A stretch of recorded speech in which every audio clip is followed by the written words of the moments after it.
ವೆನೆಜುವೆಲಾದ ಮೇಲೆ ಅಮೆರಿಕ ಆಕ್ರಮಣವನ್ನ ನಡೆಸಿ ಅಲ್ಲಿನ ಅಧ್ಯಕ್ಷ ಮದುರೋ ಹಾಗೂ ಆತನ ಪತ್ನಿಯನ್ನ ಅಪಹರಣ ಮಾಡಿತ್ತು.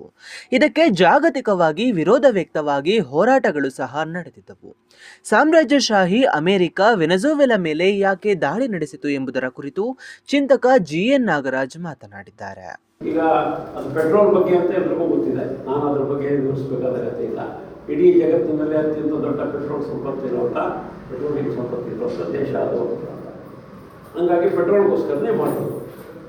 ಅದರಲ್ಲಿ ಭಾಳ ಪ್ರಮುಖವಾದಂಥ ಪ್ರಶ್ನೆ ಏನಂತಂದರೆ, ಈ ರೀತಿಯಾಗಿ ಮಾಡೋದ್ರಿಂದ ಇನ್ನು ಏನೇನೆಲ್ಲ ಅವರು ಬಯಸಿದ್ದಾರೆ. ಒಂದು, ಪೆಟ್ರೋಲ್ ವಶಪಡಿಸ್ಕೊಳ್ಳೋದು. ಪೆಟ್ರೋಲ್ ವಶಪಡಿಸ್ಕೊಳ್ಳೋದು ಅವಾಗ ಯಾತಕ್ಕೆ ಅಂತ ಪ್ರಶ್ನೆ. ಯಾತಕ್ಕೆ ಅಂತಂದರೆ, ಈ ಟ್ರಂಪ್ ಎಲೆಕ್ಷನಲ್ಲಿ ಗೆಲ್ಲೋದಕ್ಕೆ 10,000 ಕೋಟಿ ರೂಪಾಯಿನಷ್ಟು ಈ ಪೆಟ್ರೋಲ್ ಕಂಪ್ನಿಗಳು ಕೊಟ್ಟಿದ್ರು.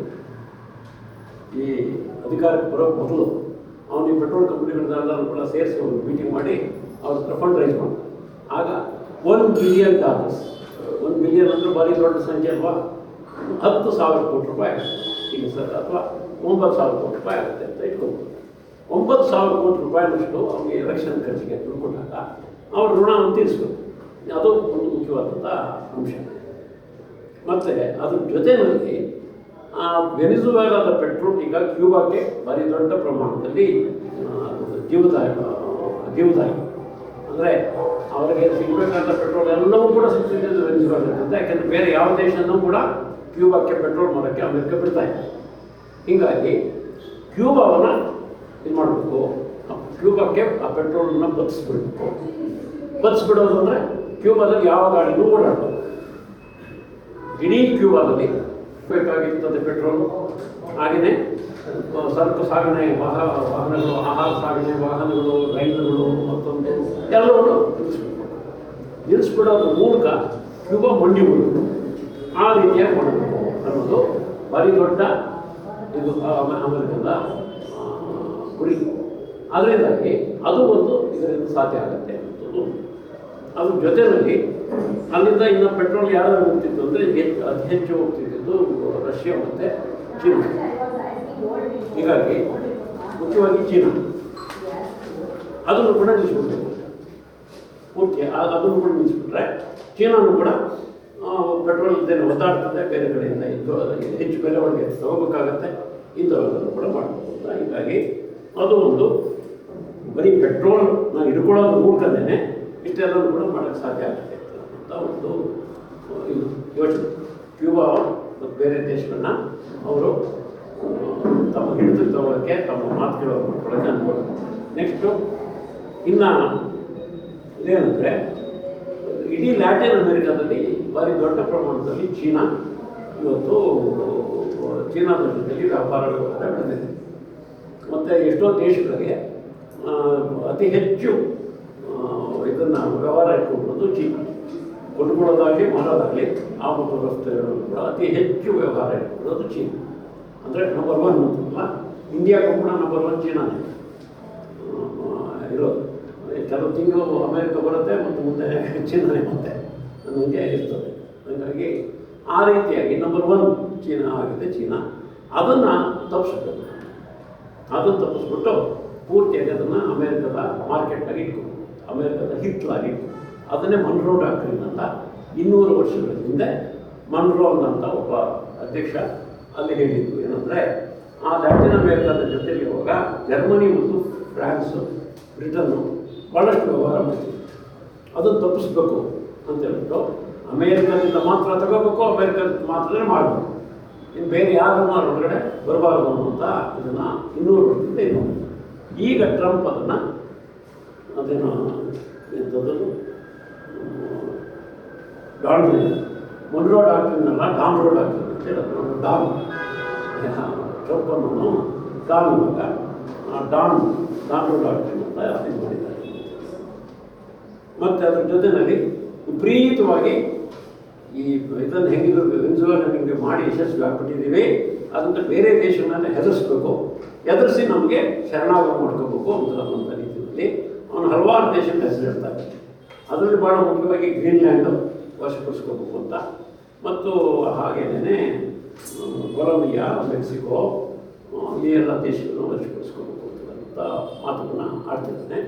ಮತ್ತು ಬ್ರೆಜಿಲ್ ಕೂಡ ಅವನು ಹೆಸರು ಹೇಳ್ತಾ ಇಲ್ಲ, ಆದರೆ ಬ್ರೆಜಿಲ್ ಕೂಡ ಅವನು ಗುರಿಯಾಗಿ ಇಟ್ಕೊಂಡಿದ್ದಾನೆ. ಇದು ಒಂದು ಅಂಶ.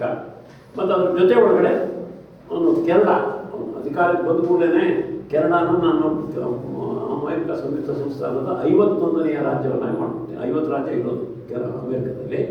ಅದಕ್ಕೆ ಕೆನಡಾ ಅನ್ನೋದು ದೊಡ್ಡ ದೇಶ, ಇಡೀ ಪ್ರಪಂಚದಲ್ಲೇ ಅತಿ ದೊಡ್ಡ ದೇಶಗಳಲ್ಲಿ 3ನೇದು ಏನೋ ಇದು ಕೆನಡಾ. ಅಷ್ಟು ದೊಡ್ಡ ದೇಶ, ಜನಸಂಖ್ಯೆ ಭಾರಿ ಕಡಿಮೆ, ಭಾರಿ ದೊಡ್ಡ ಪ್ರಮಾಣದಲ್ಲಿ ನೈಸರ್ಗಿಕ ಸಂಪತ್ತು, ಖನಿಜ ಸಂಪತ್ತು ಎಲ್ಲ ಇದೆ.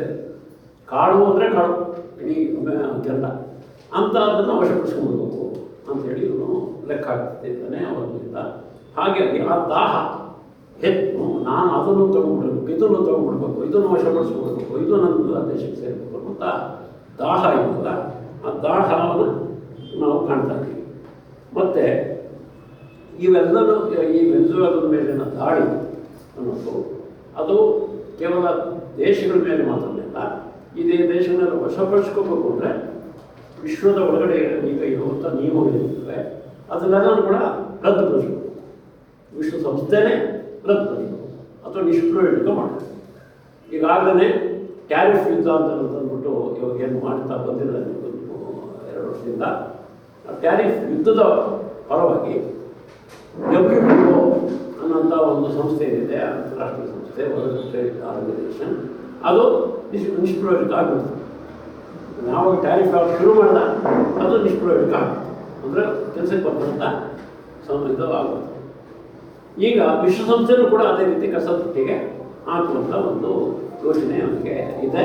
ಹೀಗಾಗಿ ವಿಶ್ವಸಂಸ್ಥೆ ಅಸ್ತಿತ್ವದಲ್ಲಿರುವವರೆಗೆ ಅಲ್ಲಿ ಚರ್ಚೆಗಳು ಮತ್ತೊಂದು ಆಗಿ ಅಲ್ಲಿ ತೀರ್ಮಾನಗಳು ಜಾರಿಗೆ ಬರುವಂಥ ಸ್ಥಿತಿ ಇತ್ತು ಅಂತಂದರೆ ಅವನು ವೆನೆಜುವೆಲಾದನ್ನು ತೆಗೆಸ್ಕೊಳ್ಳೋಕ್ಕಾಗಲ್ಲ, ಬೇರೆ ದೇಶಗಳ ಮೇಲೆ ಕಣ್ಣು ಹಾಕೋಕ್ಕಾಗಲ್ಲ.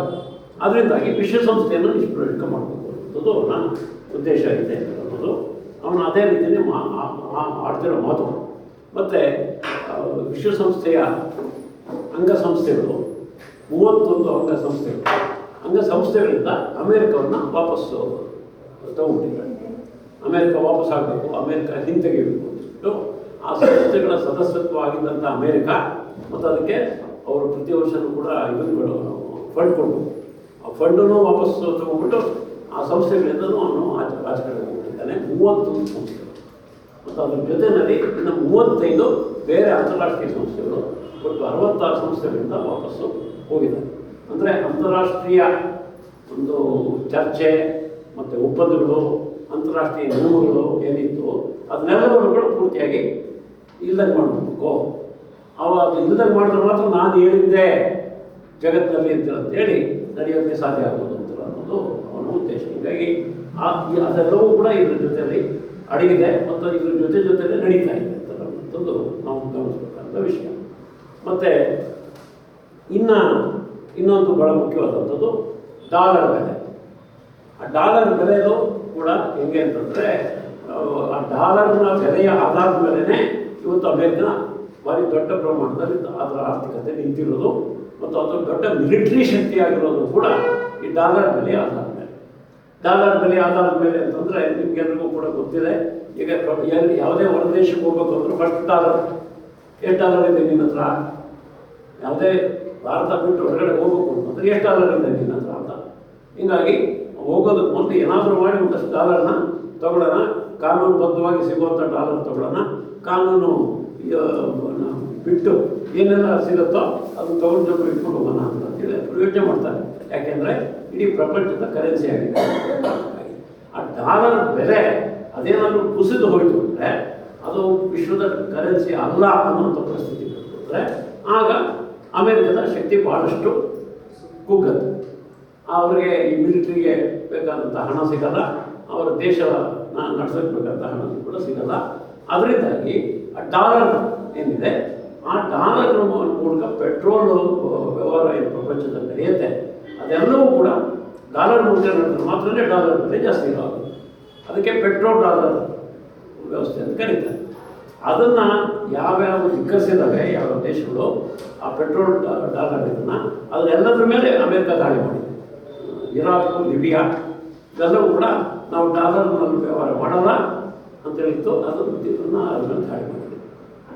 ಇದನ್ನೆಲ್ಲನೂ ಕೂಡ ನಾನು ನಿಮಗೆ ಹೇಳಬೇಕು ಅಂತಿದ್ದೀನಿಲ್ಲ, ಆದರೆ ಹೊಸಬರ ಒಂದಷ್ಟು ಜನ ಬಂದಿದ್ದೀರಿ ಅನ್ನೋ ಕಾರಣಕ್ಕಾಗಿ ಇದನ್ನು ಹೇಳಬೇಕಾಗಿ ಬಂದಿದೆ. ಜನಶಕ್ತಿ ಮೀಡಿಯಾದಲ್ಲಿ ಇದಕ್ಕೆ ಸಂಬಂಧಪಟ್ಟಂಥ ಲೇಖನ ಮತ್ತು ಇದು ಯೂಟ್ಯೂಬ್ ಇದು ಬಂದಿದೆ. ಅದರಲ್ಲಿ ನೀವು ಹೆಚ್ಚಿನ ವಿವರ ಬೇಕು ಅಂದರೆ ಪಡ್ಕೊಳ್ಳಿ. ಅದು ನನಗೆ ಮುಖ್ಯವಾಗಿ ಹೇಳಬೇಕು ಅಂತ ಹೇಳಿದ್ರು. ಅದಕ್ಕಿಂತ ಬೇರೆಯ ವಿಷಯಗಳು, ಈ ಟ್ರಂಪ್ನ ವೆನಿಜುವೆಲಾ ದಾಳಿ ಅನ್ನೋದೇನಿದೆ ಅದನ್ನು ನಾವು ಬರೀ ವೆನಿಜುವೆಲಾದ ದಾಳಿ ಅಂತ ಮಾತ್ರನೇ ಅದೊಂದು ಪ್ರತ್ಯೇಕವಾಗಿ ಒಂದು ಸಂಗತಿ ಅಂತ ನೋಡಬಾರ್ದು. ಟ್ರಂಪ್ ಏನೆಲ್ಲ ಮಾಡ್ತಿದ್ದಾನೆ ಅದರ ಜೊತೆ ಒಳಗಡೆ ಇದನ್ನಿಟ್ಟು ನೋಡಬೇಕು ಅಂತ. ಅದ್ರ ಜೊತೆ ಒಳಗಡೆ ಇದನ್ನಿಟ್ಟು ನೋಡಬೇಕು ಅನ್ನೋವಾಗ ಈಗ ಒಂದು ಪ್ಯಾಲೆಸ್ಟೈನ್ ಮೇಲೆ ಯುದ್ಧ, ಪ್ಯಾಲೆಸ್ಟೈನ್ ಮೇಲೆ ಯುದ್ಧ, ಅದಕ್ಕೆ ಇಸ್ರೇಲ್ ಯುದ್ಧ ಮಾಡ್ತಿರೋದಕ್ಕೆ ಭಾರಿ ದೊಡ್ಡ ಪ್ರಮಾಣದ ಸಪೋರ್ಟ್ ಕೊಟ್ಟಿರೋದು ಇದನ್ನು ಕೂಡ ನಿಮ್ಗೆ ಗೊತ್ತಿದೆ. ಅದ್ರ ಜೊತೆಗೆ ಇದನ್ನಿಟ್ಟು ನೋಡ್ಬೇಕು. ಹಾಗೆಯೇ ರಷ್ಯಾ ಮತ್ತು ಉಕ್ರೇನ್ ಯುದ್ಧ ಇದೆಯಲ್ಲ ಅದ್ರ ಜೊತೆಲಿ ಕೂಡ ಇದನ್ನಿಟ್ಟು ನೋಡ್ಬೇಕು. ಯಾತಕ್ಕೆ ಅಂತಂದರೆ ನಾನು ಯುದ್ಧ ನಿಲ್ಲಿಸ್ಬಿಡ್ತೀನಿ ಅಂಥೇಳಿ ಅವನು ಭಾರಿ ದೊಡ್ಡ ಇದನ್ನು ಮಾಡಿದ್ದ. ಅಧ್ಯಕ್ಷ ಆಗೋದು ಮೊದಲನೇ ಮತ್ತು ಅಧ್ಯಕ್ಷ ಆದ ದಿನದಿಂದ ನಿಲ್ಲಿಸ್ಬಿಡ್ತೀನಿ ಅಂತ ಆಗಿತ್ತು. ಅದರಲ್ಲಿ ಅವನು ಎಷ್ಟು ಆತರಪಟ್ಟು ಉಕ್ರೇನ್ನ ಯಾಕೆ ನಿಲ್ಲಿಸ್ಬೇಕು, ಅವನು ಇಲ್ಲಿವರೆಗೆ ಅಮೇರಿಕ ಸರ್ಕಾರ ಯುದ್ಧ ಮಾಡಬೇಕು ಅಂತಿತ್ತು, ಉಕ್ರೇನಿಂದ ಆಗಬೇಕು ಅಂತ ಯುಕ್ರೇನ್ಗೆ ಬೇಕಾದಷ್ಟು ಸಪೋರ್ಟು, ಹಣ, ಶಸ್ತ್ರಾಸ್ತ್ರ ಸರಬರಾಜು ಮಾಡ್ತಾರೆ. ಯುರೋಪ್ನವರು ಎಲ್ಲ ಕೂಡ ಸರಬರಾಜು ಮಾಡ್ತಾ ಇದ್ದಾರೆ. ಆದರೆ ಇವನು ನಿಲ್ಲಿಸ್ಬೇಕು ಅಂತಂದ. ಯಾಕೆ ನಿಲ್ಲಿಸ್ಬೇಕು ಅಂತ, ಆಗ ಯುದ್ಧ ಮಾಡಬೇಕು ಅಂತ ಇದ್ದಂಥ ಅಮೇರಿಕ ಸರ್ಕಾರದ ಗುರಿನೂ ಒಂದೇ, ಏನಂತ, ರಷ್ಯಾನ ವೀಕ್ ಮಾಡಬೇಕು, ರಷ್ಯಾದ ನೈಸರ್ಗಿಕ ಸಂಪತ್ತನ್ನು ವಶಪಡಿಸ್ಬೇಕು. ಉಕ್ರೇನ್ನ ವೀಕ್ ಮಾಡಬೇಕು, ಉಕ್ರೇನ್ನಲ್ಲಿರುವಂಥ ಸಂಪತ್ತನ್ನು ವಶಪಡಿಸ್ಕೋಬೇಕು. ಖನಿಜ ಮತ್ತು ರಷ್ಯಾದಲ್ಲಂತೂ ಬೇಕಾದ ಪೆಟ್ರೋಲು ಇದೆ, ಅದೆಲ್ಲ ವಶಪಡಿಸ್ಬೇಕು. ಇದೇನೇ ಉದ್ದೇಶ ರಷ್ಯಾ ಯುಕ್ರೇನ್ ಯುದ್ಧನ ಮಾಡಿಸೋದಕ್ಕೆ ಕಾರಣ. ಈಗ ಇವರು ಶಾಂತಿ ಅಂತ ಹೇಳ್ತಿರ್ತಾರಲ್ಲ, ಅದರ ಶಾಂತಿ ಅಂದರೆ ಕದನ ವಿರಾಮ ತರ್ತೀನಿ, ಅದರ ಶಾಂತಿ ಒಪ್ಪಂದ ಮಾಡಿಸ್ತೀನಿ ಅಂತ, ಅದರ ಉದ್ದೇಶನೂ ಅದೇನೆ, ಯುದ್ಧ ಮಾಡೋದ್ರ ಉದ್ದೇಶನೂ ಅದೇನೆ, ಇವನು ಶಾಂತಿ ಮಾಡೋದಬೇಕು ಅಂತ ಹೊರಟ್ರ ಉದ್ದೇಶನೂ ಅದೇನೆ. ಅವನು ಫಸ್ಟು ಅವನ ಇದರ ಉಕ್ರೇನ್ ಅಧ್ಯಕ್ಷ ಕರೆದ್ಬಿಟ್ಟು ಅವನಿಗೆ ಸಿಕ್ಕಾಪಟ್ಟೆ ಅವಮಾನ ಮಾಡೋದು ಅಮೇರಿಕದಲ್ಲಿ. ನೀವು ಅದನ್ನೆಲ್ಲ ಅನ್ಕೊಂಡು ಟಿ ವಿಗಳಲ್ಲಿ ನೋಡಿದ್ದು ನೆನಪಿದ್ರೆ ನೆನಪು ಮಾಡ್ಕೊಳ್ಳಿ. ಅಥವಾ ಅದಕ್ಕೆ ವಿಪರೀತ ಅವಮಾನ ಬಹಿರಂಗವಾಗಿ ಪ್ರೆಸ್ ಕಾನ್ಫರೆನ್ಸ್ ಒಳಗಡೆ ಎಲ್ಲ ವಿಶ್ವದ ಪತ್ರಿಕೆಗಳ ಮುಂದೆ, ಮಾಧ್ಯಮಗಳ ಮುಂದೆ ಅವಮಾನ ಮಾಡೋದು. ಏನಂತ ಅಂತ ಯಾಕೆ ಅಂತಂದರೆ, ನಿನ್ನ ದೇಶದಲ್ಲಿ ಏನೇನಿದೆಯೋ ಸಂಪತ್ತು ಅದನ್ನೆಲ್ಲ ಕೂಡ ನಮಗೆ ಬರ್ಕೊಡೋದು, ನಮ್ಗೆ ಬರ್ಕೊಟ್ರೆ ನಿನಗೆ ನಾವು ಇದು ಕೊಡ್ತೀವಿ, ಕ್ಷಿಪಣಿ ಕೊಡ್ತೀವಿ, ಬಾಂಬು ಕೊಡ್ತೀವಿ. ಈಗ ಬರ್ಕೊಟ್ಟೋಗಿ ನೀವು ಇಲ್ಲಿವರೆಗೂ ಇಷ್ಟೊಂದು ನಾವು ಶಸ್ತ್ರಾಸ್ತ್ರ ಕೊಟ್ಟಿದ್ದೀವಿ, ಹಣ ಕೊಟ್ಟಿದ್ದೀವಿ, ಏನು ಬಂತು ನಮಗೆ, ಏನು ಬಂದಿಲ್ಲ, ನಿಮ್ಮ ದೇಶನ ಬರ್ಕೊಟ್ಟು ಅನ್ನೋ ಥರ ಬಿಟ್ಬಿಟ್ಟು ಅದಕ್ಕೋಸ್ಕರನೇ, ಅಂದರೆ ಯುದ್ಧ ಮಾಡೋದು ಅದಕ್ಕೋಸ್ಕರನೇ, ಕದನ ವಿರಾಮ ಮಾಡೋದು ಅದಕ್ಕೋಸ್ಕರ. ಮತ್ತು ಯುದ್ಧ ರಷ್ಯಾ ಇದೆಯಲ್ಲ, ರಷ್ಯಾದ ಜೊತೆಗೂ ಒಂದು ಅದೇ ಏನಪ್ಪ ಅಂತಂದರೆ, ನೋಡು ನಾನು ಹೆಂಗಾದ್ರೂ ಮಾಡಿ ನೀನು ಏನು ಬಯಸ್ತಿದೆಯಾ ಅದು ಮಾಡಿಸ್ಕೊಡ್ತೀನಿ. ಏನಂತ, ಉಕ್ರೇನ್ನ ಕೆಲವು ಭಾಗಗಳನ್ನ ನೀವೇನು ಆಕ್ರಮಣ ಮಾಡ್ಕೊಂಡಿದ್ದೀರಿ, ಆಕ್ರಮಣ ಮಾಡಿದ್ದನ್ನು ರಷ್ಯಾಕ್ಕೇನೆ ಬಿಟ್ಕೊಡ್ಬಿಡ್ಬೇಕು ಅಂತ ಅನ್ನೋ ರೀತಿಯಲ್ಲಿ ನಿಮಗೆ ಅನುಕೂಲ ಆಗೋದು ಒಪ್ಪಂದ ಮಾಡಿಸ್ಕೊಡ್ತೀನಿ. ರಷ್ಯಾದಲ್ಲಿರುವಂಥ ಇಂತಿಂಥ ಸಂಪತ್ತನ್ನ ನಮಗೆ ದಾರಿಯಾಗುತ್ತೆ. ಹೀಗೆ ಯುದ್ಧ ನಿಲ್ಲಿಸೋದಕ್ಕೂ ಕೂಡ ಅದೇ ಕಾರಣ, ಯುದ್ಧ ಮಾಡಿಸೋದಕ್ಕೂ ಕೂಡ ಅದೇ ಕಾರಣ, ಆ ಸಂಪತ್ತನ್ನು ವಶಪಡಿಸಬೇಕು. ಇದು ಈಗ ಅದರಿಂದಾಗಿ ವೆನಿಜುವೆಲಾದ ಮೇಲಿನ ಆಕ್ರಮಣವನ್ನು ಇವೆಲ್ಲದರ ಜೊತೆಯಲ್ಲಿ ಇಟ್ಟುಕೊಳ್ಬೇಕು ಅನ್ನೋಂಥ ವಿಷಯ. ಮತ್ತು ಅದರ ಜೊತೆಯಲ್ಲಿ ಇನ್ನು ಬೇರೆ ಬೇರೆ ದೇಶಗಳ ಕೂಡ, ನೈಜೀರಿಯಾ ಅಲ್ಲೇನೋ ಇದ್ರ ಮೇಲೆ ಏನೋ ಕ್ರಿಶ್ಚಿಯನ್ರ ಮೇಲೆ ದಾಳಿ ಆಗ್ತಿದೆ ಅಂತ ಒಂದು ನೆಪ ಹಾಕಿ ಕ್ರಿಶ್ಚಿಯನ್ರನ್ನ ಯಾರು ಮಾಡಿಬಿಟ್ಟು ನಾನು ನೈಜೀರಿಯಾಗೆ ಹೋಗಿ ಅದನ್ನು ಸೈನ್ಯ ಕಳಿಸಿ ತಪ್ಪಿಸ್ತೀನಿ ಅಂತ ಹೇಳಿ ಈಗ ನೆಪಗಳಿಗೋಸ್ಕರ ಕಾಯ್ತಾ ಇದ್ದಾರೆ. ಒಂದೊಂದು ಸಣ್ಣ ಸಣ್ಣ ನೆಪಕ್ಕೂ ಕೂಡ ದಕ್ಷಿಣ ಆಫ್ರಿಕಾ ಅದು ಸಾಕಷ್ಟು ಸಂಪತ್ಭರಿತ ದೇಶ, ಖನಿಜಗಳು ವಿಪರೀತ ಇರೋ ದೇಶ, ಚಿನ್ನ ಜಾಸ್ತಿ ಇರೋ ದೇಶ, ಅದನ್ನೇನಾದ್ರು ಮಾಡಿ ವಶಪಡಿಸ್ಕೋಬೇಕು. ನೈಜೀರಿಯಾ ಮಾಡಬೇಕು, ಸುಡಾನ್ನಲ್ಲಿ ಗಲಾಟೆ ನಡೀತಿದೆ, ಅದನ್ನೇನಾದರೂ ಮಾಡಿ ವಶಪಡಿಸ್ಕೋಬೇಕು. ಹೀಗೆ ದಾಹ, ಅದು ಇದು ಎಲ್ಲನೂ ನಮಗೆ ಬಕಾಸುರ ದಾಹ. ನಮ್ಮ ಹಳೆ ಕಾಲ ಪುರಾಣದ ಬಕಾಸುರ ಇದನ್ನು ಬಕಾಸುರನ ಥರ ಅವನು ಪಾಪ ಬರೀ ತಿನ್ನೋದು ಅಷ್ಟನ್ನೇ ತಿಂದು ಇದು ಮಾಡ್ತಿದ್ದ. ಇವರು ಇಡೀ ಪ್ರಪಂಚನೇ ತಿಂದು ಅಂತ ಹೊರಟಿದ್ದಾರೆ. ಆ ಬಕಾಸುರ ದಾಹ. ಅದ್ರ ಜೊತೆಯಲ್ಲಿ ಇಸ್ರೇಲ್ನ ಬಳಸ್ಕೊಂಡು 4-6 ದೇಶಗಳನ್ನ ದಾಳಿ ಮಾಡಿಸಿದ್ದಾರೆ. ಇರಾನ್ ಮೇಲೆ, ಯಮನ್ ಮೇಲೆ, ಸಿರಿಯಾದ ಮೇಲೆ, ಲೆಬನಾನ್ ಮೇಲೆ, ಹೀಗೆ ಹಲವಾರು ದೇಶಗಳನ್ನ ದಾಳಿ ಮಾಡಿಸಿದ್ದಾರೆ. ಹೀಗೆ ಅಮೇರಿಕದ ಇವತ್ತಿನ ನೀತಿ ಏನಿದೆ ಅದು ವಿಶ್ವಸಂಸ್ಥೆಯ ಎಲ್ಲ ಇದನ್ನು ಧಿಕ್ಕರಿಸಿ ಎಷ್ಟು ಸಾಧ್ಯ ಆಗುತ್ತೋ ಅಷ್ಟು ಬಾಚ್ಕೋಬೇಕು, ಕಬಳಿಸ್ಬೇಕು. ಅಷ್ಟು ಖನಿಜ ಸಂಪತ್ತು. ಈಗ ನೀವು ಭಾಳಷ್ಟು ಜನ ಗೊತ್ತಿದ್ದೀರ, ರೇರ್ ಅರ್ತ್ ಅಂತ ಕೇಳಿದ್ದೀರಾ? ರೇರ್ ಅರ್ತ್ ಮಿನರಲ್ಸ್ ಅಂತ ಕೇಳಿದ್ದೀರಾ? ಎಷ್ಟು ಜನ ಕೇಳಿಲ್ಲ ಕೈ ಎತ್ತಿ? ರೇರ್ ಅರ್ತ್ ಮಿನರಲ್ ಅನ್ನೋದನ್ನು ನಿಮ್ಗೆ ಗೊತ್ತಿಲ್ಲ? ಗೊತ್ತಿದೆ. ಮತ್ತೆ ನಾನು ಗೊತ್ತಿಲ್ಲದೆ ಇರೋರು ಕೈ ಎತ್ತಿ. ಸರಿ, ಹಂಗಾದರೆ ನಾನು ಸ್ವಲ್ಪ ಹೇಳಬೇಕು ಅವಾಗ. ಇದನ್ನು ನಾನು ಅದಕ್ಕೆ ಮುಂದುವರೆದಿದ್ದೆ. ಏನಂದರೆ ಇವತ್ತು ನಮ್ಮ ಮೊಬೈಲು, ಕಂಪ್ಯೂಟ್ರು ಅಥವಾ ಆ ಥರದ ಎಲ್ಲ ವಸ್ತುಗಳನ್ನ ತಯಾರು ಮಾಡೋಕ್ಕೆ ಈ ಖನಿಜಗಳು ಬೇಕು, ವಿಶೇಷವಾದಂಥ ಖನಿಜಗಳು. ಇಲ್ಲದೇ ಆ ಸಣ್ಣ ಸಣ್ಣ ಇದೈತಲ್ಲ ಕೆಳಗಡೆ ಮೊಬೈಲ್ ಒಳಗಡೆ ಬಿಡಿ ಭಾಗಗಳು, ಬಿಡಿ ಭಾಗಗಳು, ಆ ಬಿಡಿ ಭಾಗಗಳನ್ನ ತಯಾರು ಮಾಡಿ ಅದು ಅಷ್ಟು ಸೂಕ್ಷ್ಮವಾದಂಥ ಕೆಲಸ ಮಾಡೋಕ್ಕೆ ಇವು ರೇರ್ ಬ್ಯಾಟ್ರಿ ಇದೆ. ಆ ಬ್ಯಾಟ್ರಿಗಳೆಲ್ಲದಕ್ಕೂ ಕೂಡ ರೇರ್ ಅರ್ತ್ ಮಿನರಲ್ಗಳು ಬೇಕು. ಅಂದರೆ ರೇರ್ ಅರ್ತ್ ಮಿನರಲ್ ಅಂದರೆ ಭಾರಿ ವಿಶೇಷವಾಗಿ ಲಭ್ಯ ಇರುವಂಥ ಅಥವಾ ಭಾರಿ ಅಪರೂಪವಾಗಿ ಲಭ್ಯ ಇರುವಂಥ ಖನಿಜಗಳು ಅಂತ. ಆಯಿತಾ? ಅದಕ್ಕೆ ಇವತ್ತು ಪ್ರಪಂಚದಲ್ಲಿ ಭಾರಿ ದೊಡ್ಡ ಇದ್ರ ಕಿತಾಟ ಶುರುವಾಗ್ತಿದೆ. ಎಂಥ ಕಿತಾಟ ಅಂತಂದರೆ ಚಿನ್ನಕ್ಕಾಗಿ ಅಷ್ಟು ಕಿತಾಟ ಆಡ್ತಿಲ್ಲ ಈ ದೇಶಗಳು. ಚಿನ್ನ ಬೇಕು ಅಂತ ಅದಕ್ಕೆ ಬಂದ ಇದಕ್ಕೋಸ್ಕರ ಕಿತ್ತಾಡ್ತಿದ್ದಾರೆ. ಇಡೀ ಪ್ರಪಂಚದೊಳಗಡೆ ಎಲ್ಲಿದೆಯೋ ಅದನ್ನು ಹಂಗೇನೆ ಬಾಚ್ಕೋಬೇಕು. ಅದು ಕೂಡ ಒಂದು ಕಾರಣವಾಗಿ ಇದನ್ನು ಪೆಟ್ರೋಲು ಮತ್ತು ಇದನ್ನೆಲ್ಲ ಸಂಬಂಧಪಟ್ಟಂಗೆ ಮಾಡ್ತಿದ್ದಾರೆ ಅನ್ನುವಂಥದ್ದು ಅದರಲ್ಲಿ ಇರುವಂಥ ವಿಷಯ. ಮತ್ತು ಅದರ ಜೊತೆ ಒಳಗಡೆ ಇನ್ನೂ ಏನೇನೋ ಮಾಡ್ತಿದ್ದಾರೆ ಟ್ರಂಪ್. ಏನಂತ ಈ ಭೂತಾಪ ಏರಿಕೆಗೆ ಸಂಬಂಧಪಟ್ಟಂಗೆ ಅಂತಾರಾಷ್ಟ್ರೀಯ ಒಪ್ಪಂದಗಳಾಗಿ ನೀವು ಭೂತಾಪ ಏರಿಕೆನ ಕಡಿಮೆ ಮಾಡಬೇಕು, ಭೂಮಿಗೆ ಜ್ವರ ಬಂದಿರೋದನ್ನು ಅದಕ್ಕೆ ಟ್ರೀಟ್ಮೆಂಟ್ ಕೊಡಬೇಕು ಅಂತೇಳಿ ಬೇರೆಯವರು ಯೋಚನೆ ಮಾಡ್ತಿದ್ರೆ ಜ್ವರನೇ ಬಂದಿಲ್ಲ ಅಂತಿದ್ದಾನೆ ಟ್ರಂಪು. ಅಂಥದ್ದೇನು ಜ್ವರ ಬಂದಿಲ್ಲ, ಏನು ಸುಮ್ಮನೆ ನೀವು ಸುಳ್ಳು ಹೇಳ್ತೀನಿ ಅಷ್ಟೇ, ಎಲ್ಲಿದೆ ಜ್ವರ ಅಂತ. ಅದು ನಾವು ಅನುಭವಿಸಿದ್ದೀವಿ. ಒಂದು ತಿಂಗಳಿಂದ ಕೂಡ ಚಳಿ ಅಂತ ಗೊತ್ತಾಗ್ತಿದ್ದೀವಿ. ಮತ್ತು ಗುಲ್ಬರ್ಗ, ಬಿಜಾಪುರ ಜನ, ಆ ಬೇಸಿಗೆ ನಾಡಿನ ಜನ ಎಷ್ಟು ಗೊತ್ತಾಗ್ತಿದ್ದಾರೆ ಅಂದರೆ ಅಷ್ಟು ಗೊತ್ತಾಗ್ತಿದ್ದಾರೆ. ಆದರೆ ಅವ್ರು ಹೇಳ್ತಿದ್ದಾನೆ ಅಂಥದ್ದೇನಾಗಿಲ್ಲ ಅಂತ ಹೇಳೋದು ಮಾತ್ರ ಅಲ್ಲ, ಅದಕ್ಕೆ ಅದನ್ನು ಕಡಿಮೆ ಮಾಡೋಕ್ಕೆ ಅಂದರೆ ಭೂತಾಪ ಏರಿಕೆಯನ್ನು ತಗ್ಗಿಸೋದಕ್ಕೆ ಬೇಕಾದಂಥ ಹಲವಾರು ಕ್ರಮಗಳನ್ನ ವಿಜ್ಞಾನಿಗಳು ಸಜೆಸ್ಟ್ ಮಾಡಿದರು.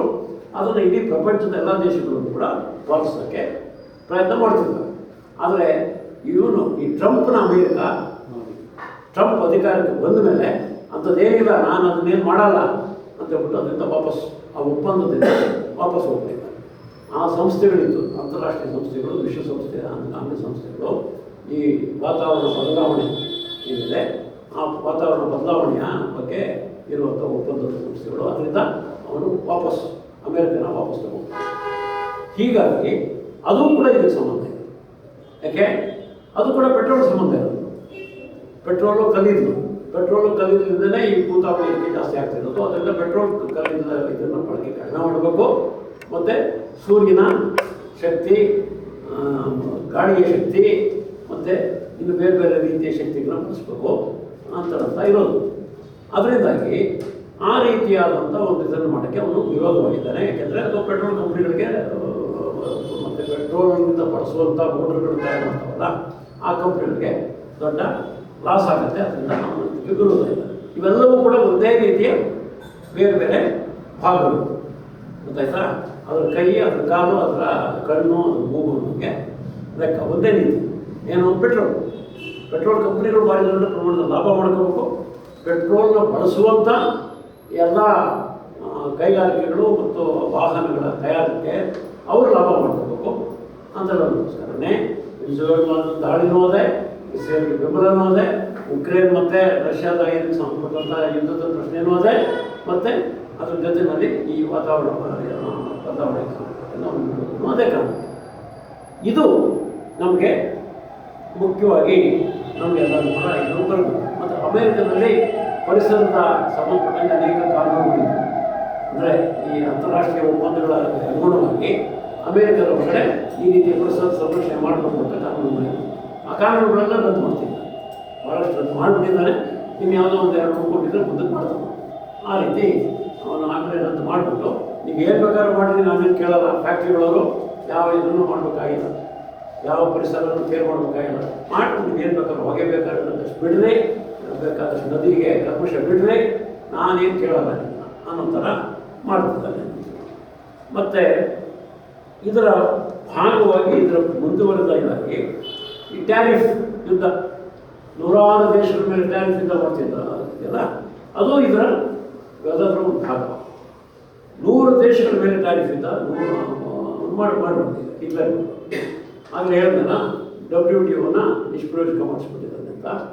ಆ ರೀತಿ ನೂರಾರು ದೇಶಗಳ ಮೇಲೆ ಟ್ಯಾರಿಫ್ ಹಾಕಿ ನಮ್ಮ ದೇಶದ ಮೇಲೆ 500% ಟ್ಯಾರಿಫ್ ಅಂತ ಹೇಳಿ ಮೊನ್ನೆ ಕಾನೂನು ಮಾಡಕ್ಕೆ ಕೊಡ್ತಿದ್ದಾರೆ. ಇನ್ನೂ ಕಾನೂನು ಆಗಿಲ್ಲ ಸದ್ಯ, ಆದರೆ ಯಾವಾಗ ಗೊತ್ತಿಲ್ಲ. 500% ಟ್ಯಾರಿಫ್. 500% ಟ್ಯಾರಿಫ್ ಅಂದ್ರೇನು?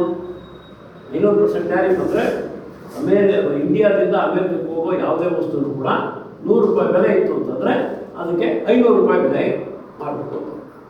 1 ಲಕ್ಷ ಬೆಲೆ ಇತ್ತು ಅಂದರೆ 5 ಕೋಟಿ. 5 ಲಕ್ಷ ಅಲ್ಲ, 5 ಕೋಟಿ. 1 ಲಕ್ಷ ಬೆಲೆಯ ವಸ್ತು ಇಂಡಿಯಾದಿಂದ ಅಮೇರಿಕಕ್ಕೆ ಹೋದರೆ ಅದಕ್ಕೆ ಅವರು 5 ಕೋಟಿ ಕೊಡಬೇಕು. ಅದರ ಅರ್ಥ ಏನಂದರೆ ಇಂಡಿಯಾದ ಯಾವ ವಸ್ತುನೂ ನೀವು ಕೊಡ್ಕೊಂಡು ಬೇರೆ ಕೊಡ್ಕೊಳ್ಳೋಕೆ ನಾನು ಬಿಡಲ್ಲ ಅಂತ ಅರ್ಥ ಹೇಳೋಲ್ಲ. ಇನ್ನೊಂದು ರೂಪ ಅಂದರೆ ಇಂಡಿಯಾದಿಂದ ಕೈಗಾರಿಕೆಗಳ ಸತ್ತೋಗು, ಅದನ್ನೇನು ತಯಾರು ಮಾಡ್ತೇವೆ ವಸ್ತುಗಳನ್ನ ಅಮೇರಿಕಕ್ಕೆ ಏನು ಮಾರ್ತಿದ್ರು ಇರಬೇಕು, ಅವೆಲ್ಲರೂ ಕೂಡ ಸತ್ತೋಗಲಿ. ಆ ಕೈಗಾರಿಕೆಗಳು ಸತ್ತೋಗಲಿ, ಅದರಲ್ಲಿ ಕೆಲಸ ಮಾಡೋದಲ್ಲ ಬರ್ಬಾದಾಗಿ ಹೋಗ್ಬೇಕು ಬದುಕು ಅನ್ನೋಂಥ ಲೆಕ್ಕನೇ ಅದು. ಅದರಿಂದಾಗಿ ಅದು ಕೂಡ ಈಗ ಈ ನೀತಿಯ ಭಾಗ. ಮತ್ತು ಹೆಂಗೆ ಅಂತಂದರೆ ಈ ಒಂದು ಪೆಟ್ರೋಲ್ ಹಿಡ್ಕೊಳ್ಳೋದು ಮತ್ತು ಈ ಖನಿಜಗಳನ್ನು, ರೇರ್ ಅರ್ತ್ ಮಿನರಲ್ಸ್ ಅಂತ ಹೇಳಿದಾಗ ಆ ಖನಿಜಗಳನ್ನು ಹಿಡ್ಕೊಳ್ಳೋದು ಅದು ಒಂದು ಭಾಗ. ಯಾವುದೇ ಒಂದು ಕೈಗಾರಿಕೆ ಇದಾಗಬೇಕು ಅಂದರೆ, ಬೆಳಿಬೇಕು ಅಂದರೆ, ಲಾಭ ಬರಬೇಕು ಅಂದರೆ, ಕೈಗಾರಿಕೆ ಮಾಲೀಕರಿಗೆ ಲಾಭ ಬರಬೇಕು ಅಂದರೆ ಆಗ ಈ ಕಚ್ಚಾ ವಸ್ತು ಬೇಕು. ಯಾವುದು ಪೆಟ್ರೋಲ್ ಇದ್ದೇನೆ ಓಡಲ್ಲ ಫ್ಯಾಕ್ಟ್ರಿಗಳು. ಈ ರೇರ್ ಮಿನರಲ್ಸ್ ಇದ್ದೇನೆ ಕಂಪ್ಯೂಟ್ರು ಮೊಬೈಲ್ ತಯಾರು ಮಾಡೋಕ್ಕಾಗಲ್ಲ. ಮತ್ತು ಐಫೋನ್ ಅಂತ ಅದು ಯಾವುದೂ ತಯಾರು ಮಾಡೋಕ್ಕಾಗಲ್ಲ, ಚಿಪ್ಸು ಗಿಪ್ಸು ಅಂತ. ಹೀಗಾಗಿ ಅದು ಮಾಡಬೇಕು, ಅದಿದ್ರೇ ಬೆಳೆಯೋದು, ಲಾಭ ಕೊಡೋದು. ಕೈಗಾರಿಕೆಗಳು ಲಾಭ ಮಾಡಬೇಕು, ಕೈಗಾರಿಕಾ ಮಾಲೀಕರು ದುರ್ಲಾಭ ಮಾಡಬೇಕು ಅಂದರೆ ಕಚ್ಚಾ ವಸ್ತುಗಳು ಬೇಕು. ಕಚ್ಚಾ ವಸ್ತುಗಳು ಸಿಕ್ತು, ತಯಾರು ಮಾಡೋದು. ತಯಾರು ಮಾಡಿದ್ರೆ ಮುಂದೆ ಮಾರಾಟ ಆಗಬೇಕಲ್ಲ. ಮಾರಾಟ ಆಗಬೇಕಂದ್ರೆ ಮಾರ್ಕೆಟ್ ಬೇಕು. ಮಾರ್ಕೆಟ್ ಬೇಕು ಅಂದರೆ ಇಂಡಿಯಾದಲ್ಲಿ ಬೇರೆ ಯಾವುದೂ ಕೂಡ ಬರಬಾರ್ದು. ನಾನು ತಗೊಂಡಿಲ್ಲಿ ಏನು ಹಾಕ್ತೀನಿ ಅದು ಮಾತ್ರ ಇಂಡಿಯಾದಲ್ಲಿ ಕೊಡ್ಕೋಬೇಕು. ನಾನು ತಗೊಂಡಿಲ್ಲಿ ಹಾಕಿದ ಮೊಬೈಲ್ ಫೋನು, ನಾನು ತಂದ ಮಾರೋ ಕಂಪ್ಯೂಟ್ರು, ನಾನು ಇಲ್ಲಿ ತಗೊಂಬರೋ ಚಿಪ್ಸು, ನಾನು ಇಲ್ಲಿ ತಗೊಂಡು ಹಾಕೋ ಬೇರೆ ಬೇರೆ ಮಿಷನರಿಗಳು, ಅದು ಮಾತ್ರ ಕೊಡ್ಕೋಬೇಕು ಅನ್ನೋ ರೀತಿ ಕಡ್ಡಾಯ ಮಾಡೋಕ್ಕೋಸ್ಕರನೇ ಅವನು ಟ್ಯಾರಿಫ್ ಶುರು ಮಾಡಿದ್ರು. 500% ಆಗ್ತೀವಿ ಅಂತ ಹೊರಟೋದು ಇವೆಲ್ಲನೂ ಅದೇ ಕಾರಣ. ಅಮೇರಿಕದ ಪೆಟ್ರೋಲ್ ತಗೋಬೇಕಂತೆ, ರಷ್ಯಾದ ಪೆಟ್ರೋಲ್ ಚೀಪಾಗಿ ಸಿಗ್ಬೇಕು. ಇಲ್ಲ, ನೀವು ತೊಗೊಳೋಂಗಿಲ್ಲ, ನಾವು ಮಾರುವ ಪೆಟ್ರೋಲ್ನೇ ತಗೋಬೇಕು ನೀವು ಅಂತ ನಿಮ್ಮ ಕಂಡೀಷನ್ ಆಗಿದೆ. ಅದರಿಂದಾಗಿ ಇವೆಲ್ಲವೂ ಕೂಡ ಆ ಕಡೆ ಕಚ್ಚಾ ವಸ್ತುಗಳು ಇರಬೇಕು, ಈ ಕಡೆ ಮಾರ್ಕೆಟ್ ಇರಬೇಕು. ಮಾರ್ಕೆಟ್ ಇಟ್ಕೊಳ್ಳೋಕ್ಕೆ ಟ್ಯಾರಿಫ್ 100 ದೇಶಗಳ ಮೇಲೆ ಟ್ಯಾರಿಫ್ ಅಂದರೆ 100 ದೇಶಗಳ ಮಾರ್ಕೆಟ್ನ ನನಗೆ ಹೋಗಿ ಸಿಗಬೇಕು, ಬೇರೆ ಇನ್ಯಾರಿಗೂ ಸಿಗಬಾರ್ದು. ಫ್ರಾನ್ಸಲ್ಲಿ ತಯಾರಾಗಿದ್ದಲ್ಲಿ ಮಾರಾಟ ಆಗಬಾರ್ದು, ಜರ್ಮನಿಯಲ್ಲಿ ತಯಾರಾಗಿದ್ದಲ್ಲಿ ಮಾರಾಟ ಆಗಬಾರ್ದು, ಚೀನಾದಲ್ಲಿ ತಯಾರಾಗಿದ್ದಲ್ಲಿ ಮಾರಾಟ ಆಗಬಾರ್ದು. ಯಾಕೆಂದರೆ ಇಡೀ ಪ್ರಪಂಚದಲ್ಲಿ ಇವತ್ತು ಭಾರಿ ದೊಡ್ಡ ಪ್ರಮಾಣದಲ್ಲಿ ಚೀನಾದ ಉತ್ಪಾದನೆಗಳು ಮಾರಾಟ ಆಗ್ತದೆ. ನಾನು ಹಿಂದೆ 1-2 ಸತಿ ಕ್ಲಾಸ್ಗಳಲ್ಲಿ ಹೇಳಿದ್ದೀನಿ, ಚೀನಾದ ವಸ್ತುಗಳು ಭಾರಿ ಅಗ್ಗ. ಚೀನಾದ ಮೊಬೈಲ್ ಫೋನ್ ಇದ್ದೇ ಇದ್ದರೆ ಭಾರತದ ಕೂಲಿಕಾರರಿಗೆ ಮೊಬೈಲ್ ಫೋನೇ ಸಿಗ್ತಿರಲಿಲ್ಲ. ಅದು ಇದು ಟಚ್ ಸ್ಮಾರ್ಟ್ಫೋನ್ ಅಂತ, ಸ್ಮಾರ್ಟ್ಫೋನ್ಗಳು ಸಿಗ್ತಿರಲಿಲ್ಲ. ಚೀನಾದ ಅಗ್ಗದ ಮೊಬೈಲ್ ಫೋನ್ ಇದ್ದಿದ್ರೆ ಇಲ್ಲಿ ಇವತ್ತು ನಮ್ಮ ಕನ್ಸ್ಟ್ರಕ್ಷನ್ ವರ್ಕರ್ಸ್ ಕೂಡ ಮೊಬೈಲ್ ಫೋನ್ ಇಟ್ಕೊಂಡು ತೋರಿಸ್ತಾರೆ, ನೋಡು ಚೆನ್ನಾಗಿದೆ ನನ್ನ ಮಗು ಅಂತ ಗುಲ್ಬರ್ಗಾದಲ್ಲಿ ಇರುವಂಥ ಜೀಪ್ ತೋರಿಸ್ತಾರೆ. ಅದೆಲ್ಲ ಆಗ್ತಿರ್ಲಿಲ್ಲ. ಅದರಿಂದಾಗಿ ಆ ರೀತಿ ಚೀನಾದ ವಸ್ತುಗಳು ಇಡೀ ಪ್ರಪಂಚದ ದೇಶಗಳ ಬಡವರಿಗೆ ಭಾರಿ ದೊಡ್ಡ ಸಹಾಯ ಆಗುತ್ತೆ. ಆದರೆ ಇವ್ರ ಕಂಪನಿಗಳಿಗೆ ಭಾರಿ ದೊಡ್ಡ ಹೊಡೆತ ಕೊಡ್ಬಿಟ್ಟಿದೆ. 40,000 ರೂಪಾಯಿ ಮಾರ್ತಿದ್ರು, 50,000 ಮಾರುತ್ತೆ ಫೋನ್. ಇವಾಗ 10,000, 7,000, 8,000 ಮಾರಾಟ ಆಗ್ತದೆ ಚೀನಾದ ಇದ್ರ ಬಂದಿರೋದ್ರಿಂದ. ಅದರಿಂದಾಗಿ ಈ ದೊಡ್ಡ ದೊಡ್ಡ ಮಹಾ ಕಂಪನಿಗಳಿಗೆ ಭಾರಿ ದೊಡ್ಡ ನಷ್ಟ ಆಗುತ್ತೆ. ಅವರಿಗೆ ನಷ್ಟ ಅಲ್ಲ, ದುರ್ಲಾಭ ನಿಂತೋಗಿದೆ. ಭಾರಿ ದೊಡ್ಡ ದುರ್ಲಾಭ ಮಾಡ್ಕೊತಿದ್ರು. ಅಂದರೆ 10,000 50,000 ಮಾರಿ ದುರ್ಲಾಭ ಮಾಡ್ಕೊತಿದ್ರು. ಅದು ಮಾಡ್ಕೊಳಕ್ಕಾಗ್ತದೆ. ಅದರಿಂದಾಗಿ ಚೀನಾದ ಮೇಲೆ ಭಾರಿ ದೊಡ್ಡ ಕಿಂಗಣ್ಣು. ಹೀಗಾಗಿ ಚೀನಾದ ವಸ್ತುಗಳು ಇಲ್ಲೆಲ್ಲ ಮಾರಾಟವನ್ನು ತಪ್ಪಿಸಿ ಅಮೇರಿಕದ ವಸ್ತುಗಳೇ ಮಾರಾಟವನ್ನು ಮಾಡ್ಕೋಬೇಕು. ಹೀಗಾಗಿ ಒಂದು ಕಡೆ ಮಾರ್ಕೆಟ್ ಹಿಡ್ಕೋಬೇಕು, ಇನ್ನೊಂದು ಕಡೆ ಕಚ್ಚಾ ವಸ್ತುಗಳು ಹಿಡ್ಕೋಬೇಕು. ಇದನ್ನೇ ಭಾಳ ಹಿಂದೆನೇ ಇವರು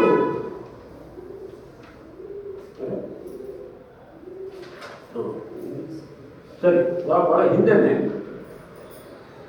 ಲೆನಿನ್ ಅವರು ಮಾರ್ಕ್ಸ್ ಮತ್ತು ಲೆನಿನ್ ಅಂತ ಹೇಳ್ತೀವಿ. ಆ ಲೆನಿನ್ ಅವರು 1 ಶತಮಾನದ ಹಿಂದೆನೇ ಈ ಎಲ್ಲ ಸಂಖ್ಯೆಯನ್ನು ಮುಂಗಾಣಿಕೆ ಒಂದು ಮುನ್ನೋಟ ಇತ್ತವ್ರಿಗೆ. ಈ ರೀತಿ ಆಗತ್ತೆ ಮುಂದಕ್ಕೆ ಅಂತ ಗೊತ್ತ. ಯಾಕೆಂದರೆ ಆ ರೀತಿ ದೊಡ್ಡ ಪ್ರಮಾಣದಲ್ಲಿ ಆಗಲೇ ಪ್ರಪಂಚದಲ್ಲಿ ಆ ರೀತಿ ಇದು ಬೆಳೆಯೋಕ್ಕೆ ಶುರುವಾಗಿದೆ. ಅಂದರೆ ಬಂಡವಾಳಶಾಹಿಯಾಗಿ ಇದ್ದಂಥದ್ದು ಪ್ರಪಂಚದಲ್ಲಿ. ಆ ಬಂಡವಾಳಶಾಹಿ ಸಾಮ್ರಾಜ್ಯಶಾಹಿ ಆಯಿತು. ಬಂಡವಾಳಶಾಹಿನೇ ನಾವೆಲ್ಲರೂ ಕೂಡ ಬಂಡವಾಳಶಾಹಿ ಇವರು ಬಂಡವಾಳಶಾಹಿನೇ ಅಲ್ಲ. ಆದರೆ ಬಂಡವಾಳಶಾಹಿಯ ಸಾಮ್ರಾಜ್ಯಶಾಹಿ ಆಯಿತು. ಏನು ಸಾಮ್ರಾಜ್ಯಶಾಹಿ ಅಂದರೆ ಅಂತ ಪ್ರಶ್ನೆ. ಏನಪ್ಪ ಸಾಮ್ರಾಜ್ಯಶಾಹಿ ಅಂದರೆ ಈ ಇದನ್ನು ಅರ್ಥ ಮಾಡ್ಕೊಂಡು ಅಂದರೆ ಈ ಪುಸ್ತಕ ಓದಬೇಕು. ಏನಾಯಿತು, ಯಾಕಾಯಿತು, ಹೆಂಗಾಯಿತು, ಮತ್ತು ಅದ್ರ ಮುಂದಿನ ಪರಿಣಾಮಗಳೆಲ್ಲ ಏನಾಯಿತು.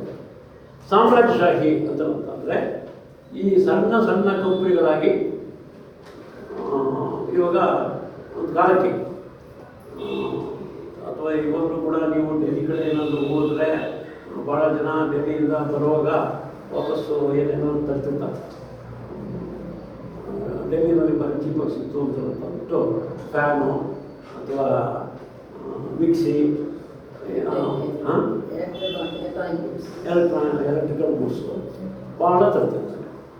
ಇವನ್ ಫ್ರಿಜ್ ಕೂಡ ಭಾರಿ ಕಡಿಮೆ ಬೆಲೆ ಸಿಗುತ್ತೆ, ಏರ್ ಕೂಲರ್ ಕಡಿಮೆ ಬೆಲೆ ಸಿಗುತ್ತೆ ಅಂತ ಈಗ ಕೆಲವರು ಅಲ್ಲಿಂದ ತಗೊಂಡ್ಬರ್ತಾರೆ. ಮಿಕ್ಸಿ ತರೋದು ಭಾರಿ ಕಮ್ಮಿ. ಯಾಕೆ ಅಂತ ಯಾಕಂದ್ರೆ ಭಾರಿ ಚೀಪಾಗಿ ಸಿಗುತ್ತೆ ಗೊತ್ತಾ? ಯಾರಾದರೂ ತರೋರು ನೋಡಿದ್ದೀರಾ? ಮತ್ತು ತಂದಿರೋರು ಇದರಲ್ಲಿ ಯಾವ ರೀತಿ ಹೆಂಗೆ ಅಂತೇಳಿ ಕೇಳಿದ್ದೀರಾ? ನೀವ್ಯಾರು ತಂದಿಲ್ಲ, ಯಾರು ಕೇಳಿಲ್ಲ. ಸರಿ, ಭಾರಿ ಚೀಪಾಗಿ ಸಿಗುತ್ತೆ. ಯಾಕೆ ಸಿಗುತ್ತೆ ಅಂದರೆ ಅವೆಲ್ಲವೂ ಕೂಡ ಪಂಜಾಬಿನ ಸಿಖ್ಖರು ಮನೆಗಳಲ್ಲಿ ತಯಾರು.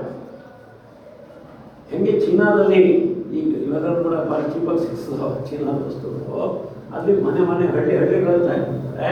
ಮೊಬೈಲ್ ಫೋನು, ಕಂಪ್ಯೂಟರ್ನ.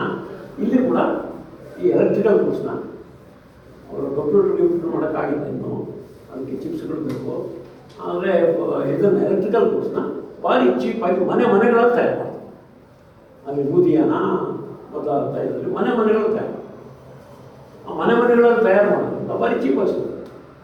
ಇಲ್ಲಿ 10,000 ಇದಾಗುತ್ತೆ, ಅಲ್ಲಿ 3,000 4,000ಕ್ಕೆ ಸಿಗ್ತಿರ್ತವೆ ಈ ವಸ್ತುಗಳು. ಈ ರೀತಿಯಾಗಿ ಆ ರೀತಿಯಲ್ಲಿ ಈ ಹಿಂದೆ ಇದ್ದದ್ದು ಬಂಡವಾಳಶಾಹಿ. ಮೊದಲು ಬಂಡವಾಳಶಾಹಿ ಶುರುವಾದಾಗ ಪ್ರಪಂಚದಲ್ಲಿ ಒಂದು ಸುಮಾರು 400 ವರ್ಷದ ಹಿಂದೆ, ಒಂದು 300 ವರ್ಷಗಳ ಕಾಲ, ಅಂದರೆ 20ನೇ ಶತಮಾನದ ಆರಂಭದವರೆಗೂ ಬಂಡವಾಳಶಾಹಿ ಅಂತಂದರೆ ಸ್ಪರ್ಧೆ. ಏನು ಸ್ಪರ್ಧೆ? ಸೈಕಲ್ ಮಾಡ್ತೀನಿ ಅಂತಂದರೆ ನಾನು ಮಾಡ್ತೀನಿ ಸೈಕಲ್ಲು, ನೀನು ಒಬ್ಬನೇ ಇನ್ನು, ನೀನು 100 ರೂಪಾಯಿ ಕೊಡ್ತೀನಿ, ನಾನು 90 ರೂಪಾಯಿ ಕೊಡ್ತೀನಿ, ನೀನು 90 ರೂಪಾಯಿ ಕೊಡ್ತೀನಿ, ನಾನು 80 ರೂಪಾಯಿ. ಇಲ್ಲಿ ನಡೆಯಲ್ಲ, ಇಲ್ಲಿ ನಮ್ಮ ಬೀದಿಗಳಲ್ಲಿ ದೋಸೆ ಸ್ಪರ್ಧೆ ಓಡಿಸೋ ಸ್ಪರ್ಧೆಗಳು ಇವೆಲ್ಲ ನಡೆಯಲ್ಲ. ನಾನು 90 ರೂಪಾಯಿ ಕೊಡ್ತೀನಿ, ನಾನು 80 ರೂಪಾಯಿ ಕೊಡ್ತೀನಿ, 50 ರೂಪಾಯಿ ಕೊಡ್ತೀನಿ, 40 ರೂಪಾಯಿ ಕೊಡ್ತೀನಿ ಅಂತ ನಡೆಯಪ್ಪ. ಆ ರೀತಿ ಎಲ್ಲ ಕಡೆ ನಡೆಯುತ್ತಲ್ಲ, ಆ ರೀತಿಯಾಗಿ ಒಂದು ವಸ್ತುವನ್ನು 100 ಜನ ತಯಾರು ಮಾಡ್ತಾರೆ. ಬ್ರಿಟನ್ ಒಂದರಲ್ಲೇ ಒಂದೇ ಒಂದು ಸಿಟಿ ಒಳಗೆ ಸೈಕಲ್ನ ತಯಾರು ಮಾಡ್ತಾ ಇದ್ದಂಥ ಸುಮಾರು 50-60 ಕಂಪನಿಗಳು ಒಂದೇ ಸಿಟಿನಲ್ಲಿ. ಇಡೀ ದೇಶಕ್ಕೆ ಇದು ಮಾಡಿದ್ರೆ 400-500 ಕಂಪನಿಗಳು. ಆ ರೀತಿಯಲ್ಲಿ ಭಾರಿ ದೊಡ್ಡ ಪ್ರಮಾಣದ ಒಳಗಡೆ ಯಾರಾದರೂ ಅವರು ಅವ್ರಿಗೆ ಯಾರಿಗೆ ಕೌಶಲ್ಯ ಇದೆ, ಯಾರಿಗೆ ಇದಿದೆ, ಏನು ಮನಸ್ಸಿದೆ, ಅವರೆಲ್ಲರೂ ಕೂಡ ತಯಾರು ಮಾಡೋದು. ಎಲ್ಲರೂ ಕೂಡ ತಯಾರು ಮಾಡಿ 100 ಕಂಪನಿಗಳು ಮುಕ್ತ ಮಾರುಕಟ್ಟೆ ಒಳಗಡೆ ಸ್ಪರ್ಧೆ ಮಾಡೋದು. ಅದು ಬಂಡವಾಳ. ಆದರೆ ಮುಂದಕ್ಕೆ ಏನಾಯಿತು ಅಂತಂದರೆ, ಈಗ ಅತ್ಯಂತ ಸಣ್ಣ ವಸ್ತುಗಳು ಯಾರಾದರೂ ತಯಾರು ಮಾಡುವಂಥ ವಸ್ತುಗಳು, ಉಪ್ಪು ತಯಾರು ಮಾಡೋಕ್ಕೆ ಟಾಟಾನೇ ಬೇಕು, ಟಾಟಾ ಸಾಲ್ಟ್ ಆಯಿತಾ. ಹೀಗೆ ಅಂಥ ಸಣ್ಣ ವಸ್ತುಗಳಿಂದ ಹಿಡ್ಕೊಂಡು ದೊಡ್ಡ ವಸ್ತುಗಳು, ಒಂದು ವಸ್ತುವನ್ನು ಇಡೀ ದೇಶಕ್ಕೆ, ಇಂಡಿಯಾ ದೇಶಕ್ಕೆ, ಇಡೀ ದೇಶಕ್ಕೆ ಮಾರುವಂಥವು. Fan ಮಾರುವಂಥ ವಿಷಯದವು company. ಫ್ಯಾನ್ನ ಯಾರು ಬೇಕಾದ್ರೂ ತಯಾರು ಮಾಡ್ಬೋದು, ಅದೇ ಭಾರಿ ದೊಡ್ಡ ಟೆಕ್ನಾಲಜಿ ಇಲ್ಲ ಅದರೊಳಗಡೆ. ಅದು ಬೇಕಾಗಿರೋದು ಸರಿಯಾದಂಥ ಮೋಟ್ರ್ ಅಷ್ಟೇ, ಆಯಿತಾ. ಉಳಿದಂಗೆ ಯಾರು ಬೇಕಾದ್ರೂ ವರ್ಕ್ಶಾಪ್ಗಳಿದಾವಲ್ಲ, ಬಿಡಿತಿರ್ತಾರಲ್ಲ ಗಮನ ತಗೊಂಡು, ಅವ್ರು ಯಾರು ಬೇಕಾದ್ರೂ ತಯಾರು ಮಾಡ್ಬೋದು. ಆದರೆ ಇವತ್ತು ಇಡೀ ನಮ್ಮ ದೇಶದಲ್ಲಿ ಕೇವಲ 3-4 ಕಂಪನಿ ಅಷ್ಟೇ ಫ್ಯಾನ್ಗಳು ತಯಾರು ಮಾಡಿ ಮಾರೋದು. ನಾವೆಲ್ಲರೂ ಕೂಡ ಉಷಾ ಫ್ಯಾನ್ ಅಂತ ತೊಗೊತೀವಿ, ಗೈಕಾನ್ ಫ್ಯಾನ್ ಅಂತ ತೊಗೊತೀವಿ, ಇನ್ನೊಂದೇನೋ ತೊಗೊತೀವಿ. ಹೀಗಾಗಿ ಪ್ರತಿಯೊಂದೂ ಕೂಡ ಇಡೀ ದೇಶದಲ್ಲಿ, ನಮ್ಮ ದೇಶದಲ್ಲಿ 2-3-4 ಕಂಪನಿ. ಸಿಮೆಂಟು ಅದರಲ್ಲಿ ಮಹಾ ದೊಡ್ಡ ತಂತ್ರಜ್ಞಾನ ಇಲ್ಲ. ನಮ್ಮ ಹಳ್ಳಿ ಜನ ಗಾರೆ ಮಾಡ್ತಿದ್ರಲ್ಲ, ಇಟ್ಕೊಂಡು ತಿರ್ಸಿ ಗಾರೆ ಮಾಡ್ತಿದ್ದು ಗೊತ್ತಾ ನಿಮಗೆ? ಸುಣ್ಣ ಮತ್ತು ಮರಳು ಇವೆಲ್ಲವನ್ನು ಹಾಕಿ ಎತ್ತನ್ನ ಇಟ್ಕೊಂಡು ತಿರುಗಿಸದೆ ಅದನ್ನು ತೆಗೆದು ಇದಕ್ಕೆ ಹಾಕುತ್ತೆ. ನಮ್ಮ KRS ಕಟ್ಟಿರೋದು ಅದರಲ್ಲೇ ಇವತ್ತು ಹತ್ತಿರವಾಗಿದೆ KRS. ಆ ರೀತಿಯಲ್ಲಿ ಈ ಸಿಮೆಂಟ್ ಅನ್ನೋದು ಕೂಡ ಕಾಮನ್ ಆಗಿ ಯಾರು ಭಾರಿ ದೊಡ್ಡ ಟೆಕ್ನಾಲಜಿ, ಭಾರಿ ದೊಡ್ಡ ಬುದ್ಧಿವಂತಿಕೆ ಬೇಕಾಗಿಲ್ಲ. ಆದರೆ ಇಡೀ ದೇಶದಲ್ಲಿ ಆ ಸಿಮೆಂಟ್ ತಯಾರು ಮಾಡೋದು ಇವಾಗ 3-4 ಕಂಪ್ನಿ ಅಷ್ಟೇ ಇರೋದು. ಬಿರ್ಲಾ ಕಂಪ್ನಿ ಒಂದು, ಇದ್ರ ಕಂಪ್ನಿ ಒಂದು, ಅದ್ರ ಕಂಪ್ನಿ ಒಂದು, ಆಯಿತಾ.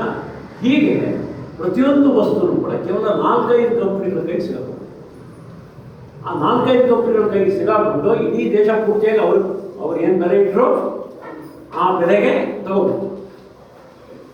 ಯಾಕೆ ಬೇರೆಯವ್ರನ್ನವರು ಬರೋಕ್ಕಾಗದಂಗೆ ಪೂರ್ತಿ ಕಟ್ ಮಾಡಬೇಕು, ಅವ್ರು ಬೆಳೆಯೋಕ್ಕೆ ಆಗಬಾರ್ದು. ಆ ರೀತಿಯಲ್ಲಿ ಭಾರಿ ಅದಕ್ಕೆ ಮೊನೋಪೊಲೀಸ್ ಅಂತ ಹೇಳ್ತೀವಿ, ಗುತ್ತೇದಾರಿ ಅಂತ ಕಂಪನಿಗಳು ಅಂತ, ಕಾರ್ಪೊರೇಟ್ಗಳು ಅಂತ ಇವಾಗ ನಾವು ಭಾಷೆ ಬಳಸ್ತೀವಿ.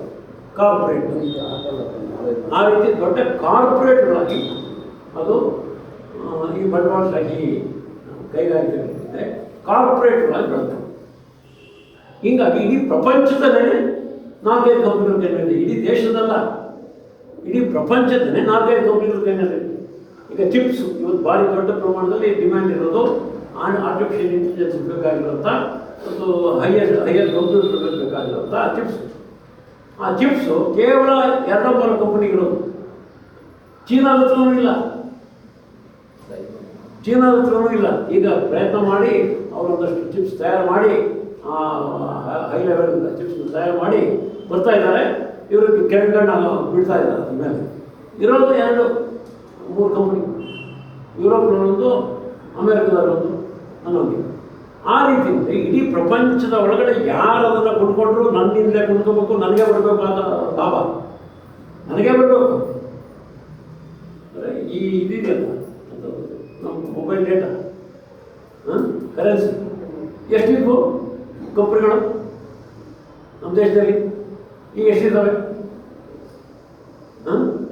ಈಗ 7-8 ಕಂಪ್ನಿಗಳಿವೆ ನಮ್ಮ ಕಣ್ಣೆದುರುಗಡೆ. ಈಗ 1, 2, 3 ಅಷ್ಟೇ ಕಾಣಿಸ್ತದೆ. ಬೇರೆಯವೆಲ್ಲ ಏನಾಯಿತು? ಬರೀ ಏರೋಪ್ಲೇನ್ಗಳು ನಡೆಸೋದಕ್ಕೆ ಕಂಪ್ನಿಗಳು ಬಿಟ್ಬಿಟ್ಟಾಗ ಪ್ರೈವೇಟ್ ನಮಗೆ 10-20 ಕಂಪ್ನಿ ಇತ್ತು. ನಾವು ಭಾರಿ ಚೀಪಾಗಿ ಟೆಕ್ಕನಲ್ಲಿ ಹೋಗ್ಬಿಡ್ತೀವಿ, 1000 ರೂಪಾಯಿ ಕೊಟ್ಟು ಡೆಲ್ಲಿಗೆ 1000-2000 ರೂಪಾಯಿ, ಅಲ್ಲಿ ಅಯ್ಯೋ 15,000 ಕೊಡಬೇಕು ಅಂತ. ಆ ರೀತಿ ಏರೋಪ್ಲೇನ್ ನೋಡೋದಕ್ಕೆ ಕಂಪ್ನಿಗಳು ಇವಾಗ ಎಷ್ಟಿದ್ದಾವೆ? 2 3. ಹಾಗೆ ಅವು ಸಂಪತ್ತಿನ ಕೇಂದ್ರೀಕರಣ, ಉತ್ಪಾದನೆಯ ಕೇಂದ್ರೀಕರಣ ಎಲ್ಲ ಒಂದೇ ಕಂಪ್ನಿ ಕೈಗೆ ಹೋಗ್ಬೇಕು. ಎಲ್ಲ ಆ ಕಂಪ್ನಿಗಳ ಬ್ರ್ಯಾಂಚ್ಗಳೇ ಅಂದರೆ ನಮ್ಮ ಬೀದಿ ಬದಿ ತರಕಾರಿ ಮಾರಾಟ ಮಾಡೋರು ಇಲ್ಲದಾಗಿ ರಿಲಯನ್ಸ್ ತಗೋಬೇಕು ಎಲ್ಲರೂ. ಇಡೀ ಪ್ರಪಂಚದ ಇಡೀ ದೇಶದವರೆಲ್ಲ ಎಲ್ಲ ತರಕಾರಿನೂ ರಿಲಯನ್ಸ್ ಮಿಷನಲ್ಲೇ ಕೊಂಡ್ಕೊಂಡ್ರೆ, ಇಡೀ ದೇಶದವರೆಲ್ಲರೂ ಕೂಡ ಎಲ್ಲ ಡೇಟಾನು ಕೂಡ ಜಿಯೋನಿಂದಲೇ ತಗೊಂಡ್ರೆ, ಇಡೀ ದೇಶದವರೆಲ್ಲರೂ ಕೂಡ ಎಲ್ಲ ಪೆಟ್ರೋಲ್ ಕೂಡ ಅವರಿಲ್ಲೇ ತಗೊಂಡ್ರೆ, ಇಡೀ ದೇಶದವರೆಲ್ಲರೂ ಕೂಡ ಬಟ್ಟೆನೆಲ್ಲ ಅವರಿಲ್ಲೇ ತಗೊಂಡ್ರೆ, ಶುರು ಮಾಡಿದ್ದೆ ಬಟ್ಟೆ ತಯಾರು ಮಾಡಿ ಸೀರೆಗಳು, ವಿಮಲ್ ಸೀರೆ ಆಯಿತಾ. ಆ ರೀತಿ ಎಲ್ಲನೂ ಅವರಿಂದ ತಗೊಳ್ಳೋದು, ಎಲ್ಲನೂ ನಮಗೆ ಬೇಕಾದ್ದೆಲ್ಲನೂ ಕೂಡ ಎಲ್ಲಿಗಪ್ಪ ಹೋಗ್ಬೇಕು, ರಿಲೀಸ್. ಈ ರೀತಿ ಆದರೆ ಏನಾಗುತ್ತೆ ಅವಾಗ ನಮ್ದೆಲ್ಲ ಜುಟ್ಟು ಅವ್ರ ಕೈ ಸಿಕ್ಕಾಗ್ಬಿಡೋದು. ಅವ್ರು ಏನು ಬೆಲೆ ಫಿಕ್ಸ್ ಮಾಡಿದ್ರೆ ತಗೋಬೇಕು. ಅಂದರೆ 5 ರೂಪಾಯಿಗೆ 5,000 ಅಂತ ಫಿಕ್ಸ್ ಮಾಡಿದ್ರು ತಗೋಬೇಕಾಗತ್ತೆ. ನಾವು ಅವಶ್ಯಕತೆ ತುರ್ತಿದ್ರು. ಇಲ್ಲಾಂದರೆ ಹೋಗ್ಲಿ ತಗೊಳ್ಳೋದು ಬೇಡ, ನಾವು ತಗೊಳ್ದೇನೆ ಏನು ಕಷ್ಟ ಅನುಭವಿಸೋಣ ಅನ್ನೋ ರೀತಿ ಹೋಗ್ಬೋದು. ಇವಾಗ ಎಷ್ಟೋ ಜನ ನಮ್ಮ ಹಳ್ಳಿಗಳಲ್ಲಿ ಮಾಡ್ತಾರಲ್ಲ, ಇವಾಗ ಇಷ್ಟೊಂದು ಜನ ದುಡ್ಡು ಕೊಡೋದು ಮಾತ್ರೆಗೆ, ಒಂದೊಂದು ಮಾತ್ರೆಗೆ 20 ರೂಪಾಯಿ ಹೇಳ್ತಾರೆ, ಒಂದು ದಿವಸಕ್ಕೆ 3 ಅಂತಾರೆ, 60 ರೂಪಾಯಿ. ಒಂದು ಇದಕ್ಕೆ ತಿಂಗಳಿಗೆ ಎಷ್ಟು ಖರ್ಚಾಗುತ್ತೆ? ಆಗಲ್ಲಪ್ಪ, ಅಯ್ಯೋ ಸತ್ರ ಹೋಗಡೆ ಹೋಗೋದು ಎಷ್ಟೋ, ಅವರು 20 ಮಾತ್ರೆ ಬರೋದು 2 ಮಾತ್ರೆ ತಗೊಳ್ಳೋದು. ಹಿಂಗೆ ಮಾಡಲ್ಲ.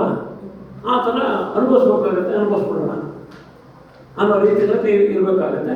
ಇಲ್ಲಾಂದ್ರೆ ದುಡ್ಡು ಕೊಡ್ತಾ ಹೋಗ್ಬೇಕು. ಆ ರೀತಿಯಾದಂಥ ಒಂದು ಇದೇ ಬೆಳೀತು. ಅದಕ್ಕೆ ಮೊನಾಪೊಲಿ ಅಂತ ಕರೀತಾರೆ, ಕಾರ್ಪೊರೇಟ್ಗಳಾಗಿ ಬಿಡೋದು. ಹಾಗೆ ಈ ಅಮೇರಿಕಾದಲ್ಲಿ ಮತ್ತು ಯುರೋಪಲ್ಲಿ ಈ ಥರ ದೊಡ್ಡ ಕಾರ್ಪೊರೇಟ್ಗಳು, ದೊಡ್ಡ ಬ್ಯಾಂಕುಗಳು. ಮೊದಲು ಬ್ಯಾಂಕುಗಳು ಅಂದರೆ ಹೆಂಗಿರ್ತಿದ್ವು ಅಂತಂದರೆ, ಬೆಂಗಳೂರು ಒಂದೇ ಸಿಟಿ ಒಳಗಡೆ ಬ್ಯಾಂಕ್ಗಳು ಶುರುವಾದಾಗ ಸುಮಾರು ಒಂದು 50 ಬ್ಯಾಂಕ್ ಇತ್ತು ಬೆಂಗಳೂರಿನಲ್ಲಿ. ಆ ಬ್ಯಾಂಕು ಇವತ್ತು ದಿವಾಳಿ ಆಗ್ಬಿಡ್ತು ಈಗ ಅಂತ ಕೆಲಸ ಸುದ್ದಿಗಳು ಕೇಳ್ತೀವಿ ನಾವು. ಎಲ್ಲೆಲ್ಲೋ ಇರ್ತಿತ್ತು ಬ್ಯಾಂಕ್. ಈಗ ಇಡೀ ದೇಶದಲ್ಲೇ ಸರ್ಕಾರದ ಇದಾವೆ ನಮಗೋಸ್ಕರ ಒಂದಷ್ಟು ಬ್ಯಾಂಕ್ಗಳಿದ್ದಾವೆ. ಅದು ಇಡೀ ಪ್ರಪಂಚದಲ್ಲಿ, ಅಮೇರಿಕಾದಲ್ಲಿ, ಇಂಗ್ಲೆಂಡಲ್ಲಿ ಕೇವಲ 3 ಬ್ಯಾಂಕ್ 4 ಬ್ಯಾಂಕ್ ಅಷ್ಟೇ. ಅವ್ರು ಏನು ಬಡ್ಡಿ ಫಿಕ್ಸ್ ಮಾಡಿದ್ರೆ ಅದೇನೆ, ಅವ್ರು ಯಾರು ಲೋನ್ ಕೊಡಲ್ಲ ಅಂದ್ರೆ ಮುಗಿದೋಯ್ತು. ಆ ರೀತಿಯಲ್ಲಿ ಬ್ಯಾಂಕ್ಗಳ ಇದರಲ್ಲೂ ಆಯಿತು. ಅಂದರೆ ಈ ಕಡೆ ಫ್ಯಾಕ್ಟ್ರಿಗಳು, ಇಂಡಸ್ಟ್ರಿಗಳು, ಅದನ್ನು ತಯಾರು ಮಾಡೋ ಕಂಪ್ನಿಗಳು, ಅವರು ಮನೋಪ್ರೇರಣರು ಏಕಸ್ವಾಮ್ಯ ಅಂತ ಹೇಳ್ತಾರೆ. ನಾನೇ ಗುತ್ತಿಗೆ ಅಂತ, ಆ ರೀತಿ ಗುತ್ತಿಗೆ ಅಥವಾ ಏಕಸ್ವಾಮ್ಯ ಅದು. ಅದರ ಜೊತೆಲಿ ಬ್ಯಾಂಕ್ಗಳು ಕೂಡ ಏಕಸ್ವಾಮ್ಯ. ಅಂದರೆ ಇಡೀ ದೇಶದ ಜನರು ದುಡ್ಡೆಲ್ಲ ಒಂದೇ ಬ್ಯಾಂಕ್ ಹೋಗೋದು. ಇಡೀ ದೇಶದ ಜನರು ಅಲ್ಲಿಂದ ಸಾಲ ತಗೋದು, ಅವ್ರು ಹೇಳಿದ ಕಂಡೀಷನ್. ಅವ್ರು ಕೊಟ್ಟರೆ ಉಂಟು, ಕೊಡ್ತಿದ್ರಿಲ್ಲ. ಈ ರೀತಿಯಾದಂಥ ಇದು ಬಂದಿದ್ದು ಏಕಸ್ವಾಮ್ಯ ಅಂತ. ಅಂಥ ಏಕಸ್ವಾಮ್ಯದ ನಡುವೆ ಒಂದು 3-4 ಕಂಪ್ನಿಗಳ ನಡುವೆ ಕಾಂಪಿಟೇಷನ್. ಎಂಥ ಕಾಂಪಿಟೇಷನು ಅದು? ಇದಲ್ಲ, ಏನು ಬೋಲ್ಡ್ ಕಾಂಪಿಟೇಷನ್. ಏನು ಬೋಲ್ಡ್ ಕಾಂಪಿಟೇಷನು? ಅವ್ರು 3 ಕಂಪ್ನಿಗಳು ಅಗ್ರಿಮೆಂಟ್ ಮಾಡ್ಕೊಂಡ್ಬಿಟ್ರೆ ಏನು, ನಾವು ಈಗ 3 ಜನರು ಸೇರಿ ಇಷ್ಟೇ ಬೆಲೆ ಮಾಡೋಣಪ್ಪ ಅಂತ ಅಗ್ರಿಮೆಂಟ್ ಮಾಡ್ಕೊಂಡ್ಬಿಟ್ರೆ ಏನು ಕಾಂಪಿಟೇಷನ್? 3,000 ಜನ ಇದ್ದರೆ ಆ ಅಗ್ರಿಮೆಂಟ್ ಆಗಲ್ಲ. ಇಲ್ಲೊಂದು 100, ಅಲ್ಲೊಂದು 20, ಇನ್ನೊಂದು ಒಂದು ಕಡೆ 50 ಕಂಪ್ನಿ ಇದ್ದರೆ ಆಗಲ್ಲ. ಆದರೆ 3 ಕಂಪ್ನಿ ಆದರೆ, 4 ಕಂಪ್ನಿ ಆದರೆ ನೋಡೋ, ನಿಮಗೂ ಬೇಡ, ನಮಗೂ ಬೇಡ, ನನಗೂ ನಷ್ಟ ಆಗೋದು ಬೇಡ, ನಿಮಗೂ ನಷ್ಟ ಆಗೋದು ಬೇಡ, ಎಲ್ಲರೂ ಕೂಡ ನಾವು 500 ರೂಪಾಯಿಗೆ ಮಾರೋದಪ್ಪ. ಬೇಕಾದ್ರೆ ಅದ್ರ ಮೇಲೆ ಬೇಕಾದ್ರೆ ಒಂದು 10-20 ರೂಪಾಯಿ ವ್ಯತ್ಯಾಸ ಕಡಿಮೆ ಮಾಡ್ತಾ ಇದ್ದೀವಿ. 500 ರೂಪಾಯಿಗಿಂತ ಕಡಿಮೆ ಯಾರು ಮಾಡಬಾರ್ದು. 200 ರೂಪಾಯಿ ತಯಾರಾಗಿರೋದು 500 ರೂಪಾಯಿಗಿಂತ ಕಡಿಮೆ ಯಾರು ಮಾಡಬಾರ್ದು ಅಂತೇಳಿ ಅವರು ಅಗ್ರಿಮೆಂಟ್ ಮಾಡ್ಕೊಂಡ್ರೆ ಇದು ನೆಕ್ಸ್ಟ್ ಡೆವಲಪ್ಮೆಂಟ್. ಅದಕ್ಕೆ ಕಾರ್ಟೆಲ್ಗಳು ಅಂತ ಕರೀತಾರೆ. ಲೆನಿನ್ ಅವರು ಕಾರ್ಟೆಲ್ ಅಂತ ಹೇಳ್ತಾರೆ. ಅದು ಯುರೋಪ್ನಲ್ಲಿ, ಅಮೆರಿಕದಲ್ಲಿ ಬಳಸ್ತಾ ಇದ್ದಂಥ ಭಾಷೆ. ಅಂದರೆ ಕಂಪನಿಗಳ ಕೂಟಗಳು, ಕಾರ್ಪೊರೇಟ್ ಕೂಟಗಳು. ಆ ಕಾರ್ಪೊರೇಟ್ ಕೂಟಗಳಿರ್ತವೆ. ಆ ಕೂಟಗಳು ಡೆವಲಪ್ ಆಗಿ ಅವ್ರದ್ದೇನಪ್ಪ ಅಂದರೆ, ನೋಡು ಈಗ ನಾನು ಇದನ್ನು ತಯಾರು ಮಾಡ್ತೇನೆ, ಮೊಬೈಲ್ ಫೋನ್ ತಯಾರು ಮಾಡ್ತೇನೆ, ಎಲ್ಲೋ ನೋಕಿಯಾ ಸ್ಯಾಮ್ಸಂಗು ನನಗೆ ಇಂತಿಂತ ಬೇಕು, ಇಂಥ ರೇರ್ ಬೇಕು, ಇಂಥ ಕಮಲ ಬೇಕು, ಇಂತಿಂತ ಇದು ಬೇಕು. ಅದು ಇಂತಿಂಥ ದೇಶದಲ್ಲಿ ಸಿಗುತ್ತೆ. ಆ ದೇಶಗಳಲ್ಲಿ ಹೋಗಿ ಇಡ್ಬೋದು. ಆ ದೇಶಗಳಲ್ಲಿ ಹೋಗಿ ಆ ದೇಶದ ಅಧ್ಯಕ್ಷರು ಪುಡಿ ದೇಶಗಳು, ದೊಡ್ಡ ಕಂಪ್ನಿಗಳು, ಆ ಪುಡಿ ದೇಶಗಳು ಅದರ ಅಧ್ಯಕ್ಷರು ಅವರಿಗೆ ಒಂದಷ್ಟು ಲಂಚ ಬಿಸಾಕಿ ಅವ್ರನ್ನ ವಶ ಮಾಡಿಕೊಂಡು ಅದನ್ನು ಇಟ್ಕೊಂಡು ಈ ಸ್ಪರ್ಧೆ ಶುರು. ಏನು ಸ್ಪರ್ಧೆ? ಸ್ಯಾಮ್ಸಂಗಿಗೂ ನೋಕಿಯಾಗೂ ಏನು ಸ್ಪರ್ಧೆ? ನಾನು ಹಿಡ್ಕೊಡ್ತೀನ, ನೀನು ಹಿಡ್ಕೊಡ್ತೀಯ. ನೀನು ಆ ದೇಶದಲ್ಲಿರುವಂಥ ರೇರನ್ನೆಲ್ಲ ಹಿಡ್ಕೊಂಡ್ಬಿಟ್ರೆ ನೀನು ಜಾಸ್ತಿ ಕೊಡ್ತಾ ಇರ್ತೀಯ. ಅವನಿಗೆ ಬಿಡದೆ ಮೇಲೆ ಹಿಡ್ಕೊಂಡ್ಬಿಟ್ರೆ, ಅವನು ಬಿಟ್ಟು ಅವನಿಗೆ ಅವಕಾಶ ಆಗಿಬಿಟ್ರೆ ಅವನು ಕಾಂಪಿಟೇಟರ್ ಆಗ್ತಾನೆ ನನ್ನ ಜೊತೆ. ಈ ರೀತಿಯಲ್ಲಿ ಅವರ ನಡುವೆ ಕಾರ್ಪೊರೇಟ್ ಯುದ್ಧಗಳು ಶುರು. ಏನಕ್ಕೆ ಕಾರ್ಪೊರೇಟ್ ಯುದ್ಧಗಳು? ಆ ದೇಶದ ಇಲ್ಲಿರುವಂಥ ಕಚ್ಚಾ ವಸ್ತುಗಳೇನಿದ್ದಾವೆ, ರಾ ಮೆಟೀರಿಯಲ್ಲು, ಅದು ಹಿಡ್ಕೋಬೇಕು. ಈ ದೇಶಕ್ಕೆ ಮಾರಾಟ ಮಾಡೋದು ನಾನೇ ಅಂತ ಹೇಳ್ಬೋದು. ಈ ರೀತಿ ಶುರುವಾದಂಥ ಇದನ್ನು ಅದರಿಂದ ಸಾಮ್ರಾಜ್ಯಶಾಹಿ ಅಂತ ಬರುತ್ತೆ. ಈ ರೀತಿ ಮನೋಪರಿಗಳ ಕಾಂಪಿಟೇಷನ್ಗಳು, ಅವರ ನಡುವಿನ ಇದು ಏನು ಟ್ರೇಡ್ ವಾರ್, ಅದು ಮುಂದಕ್ಕೆ ದೇಶಗಳ ನಡುವಿನ ಯುದ್ಧಗಳು. ಯಾಕೆ? ಮೊದಲನೇ ಮಹಾಯುದ್ಧ ಆ ಟೈಮಲ್ಲಿ ಬರ್ತಿದ್ದೀವಿ ಪುಸ್ತಕ. ಹೇಗೆ ಅಂತಂದರೆ ಬ್ರಿಟನ್ಗೆ ಆಗ ಬೇಕಾದಷ್ಟು 1917 ಜ್ಞಾಪಿಸ್ಕೊಂಡು ಇಂಡಿಯಾನು ಸೇರಿದಂಗೆ ಇಡೀ ಪ್ರಪಂಚದೊಳಗಡೆ ಸುಮಾರು 25-30 ದೇಶಗಳು ಅದು ಕಂಟ್ರೋಲ್ ಇದೆ. ಮತ್ತು ಬ್ರಿಟನ್ ಎಷ್ಟು ಸೈಜ್ ಇದೆಯೋ ಅದರ 200ರಷ್ಟು ಸೈಜ್ ಕಂಟ್ರೋಲ್ ಮಾಡ್ತೀವಿ. ಬ್ರಿಟನ್ ಭಾರಿ ದೊಡ್ಡ ಕಂಪನಿಗಳು, ಭಾರಿ ದೊಡ್ಡ ಬ್ಯಾಂಕ್ಗಳು ಹಾಗೆ ದೊಡ್ಡ ಬೆಳೀತು. ಆಮೇಲೆ ಜರ್ಮನಿನೂ ಹಾಗೆ ಬೆಳೀತು, ಅಮೇರಿಕನೂ ಬೆಳೀತು. ದೊಡ್ಡ ಕಂಪ್ನಿಗಳು, ದೊಡ್ಡ ಫ್ಯಾಕ್ಟ್ರಿಗಳೆಲ್ಲ ಆಯಿತು. ಆದರೆ ಅವ್ರ ಮಾರ್ಕೆಟ್ ಇರಲಿಲ್ಲ. ಕಾಲೋನಿಗಳು, ವಸಾಹತುಗಳು, ಇಂಡಿಯಾದಂಥ ವಸಾಹತುಗಳು ಇರಲಿಲ್ಲ. ಹೀಗಾಗಿ ಯುದ್ಧ ಶುರುವಾಗಿದ್ದೆ. ಅದಕ್ಕೆ ಬರೀ ನಿನ್ನ ಮಾತ್ರನೇ ಯಾಕಿರಬೇಕು? ಆಫ್ರಿಕಾದಲ್ಲಿರೋ ದೇಶಗಳೆಲ್ಲ ನಿಂತ್ಕೊಂಡ್ರೆ ನಾನೇ ಯಾಕೆ ಅಲ್ಲಿ ಇದನ್ನು ಕೆಲವು ದೇಶಗಳು ನನಗೆ ಯಾಕೆ ಸಿಗ್ಬಾರ್ದು? ನಾನು ತಯಾರು ಮಾಡಿದ ವಸ್ತುಗಳನ್ನೆಲ್ಲ ಮಾರೋಕ್ಕೆ, ಅಲ್ಲಿರೋದನ್ನೆಲ್ಲ ನಾವು ತಗೊಂಡು ಬರೋಕ್ಕೆ ಯಾಕೆ ಸಿಗ್ಬಾರ್ದು ಅಂತೇಳಿ ಮೊದಲನೇ ಮಹಾಯುದ್ಧ ಆಗಿ ಲಕ್ಷಗಟ್ಟಲೆ ಜನ ಸತ್ತು. ಯಾತ್ರ ಸಲುವಾಗಿ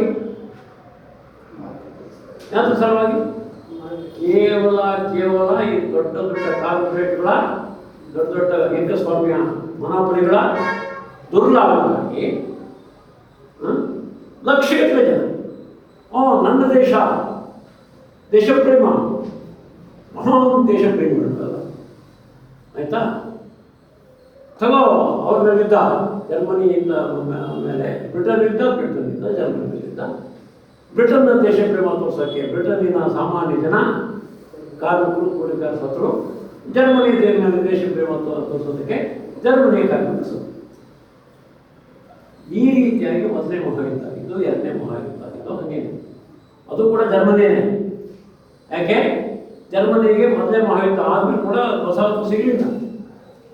ಫ್ಯಾಕ್ಟ್ರಿಗಳಿದ್ದಾವೆ ಜರ್ಮನಿಯಲ್ಲಿ, ವಸ್ತುಗಳು ತಯಾರಾಗ್ತಿದ್ದಾವೆ, ಮಾರಾಟ ಮಾಡೋದಲ್ಲಿ ಎಲ್ಲ ಕಡೆಯಿಂದ ಹೋಗಿ ಅಮೇರಿಕ ಬ್ರಿಟನ್ನೇ ಮಾರಾಟ ಮಾಡ್ತಿದ್ದೆ. ನನಗೆ ನಾನು ಎಲ್ಲಿ ಮಾರಾಟ ಮಾಡಿ ಅಂತ ಹೇಳ್ಬಿಟ್ಟರು.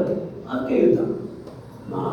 ಹಿಟ್ಲರ್ ಡೆವಲಪ್ ಆಗಿತ್ತು, ನಾಜಿ ಫ್ಯಾಸಿಸಮ್ ಡೆವಲಪ್ ಆಗಿತ್ತು, ಹಾಗೆ ಮಾರ್ಕೆಟ್ ಇರ್ತಿತ್ತು.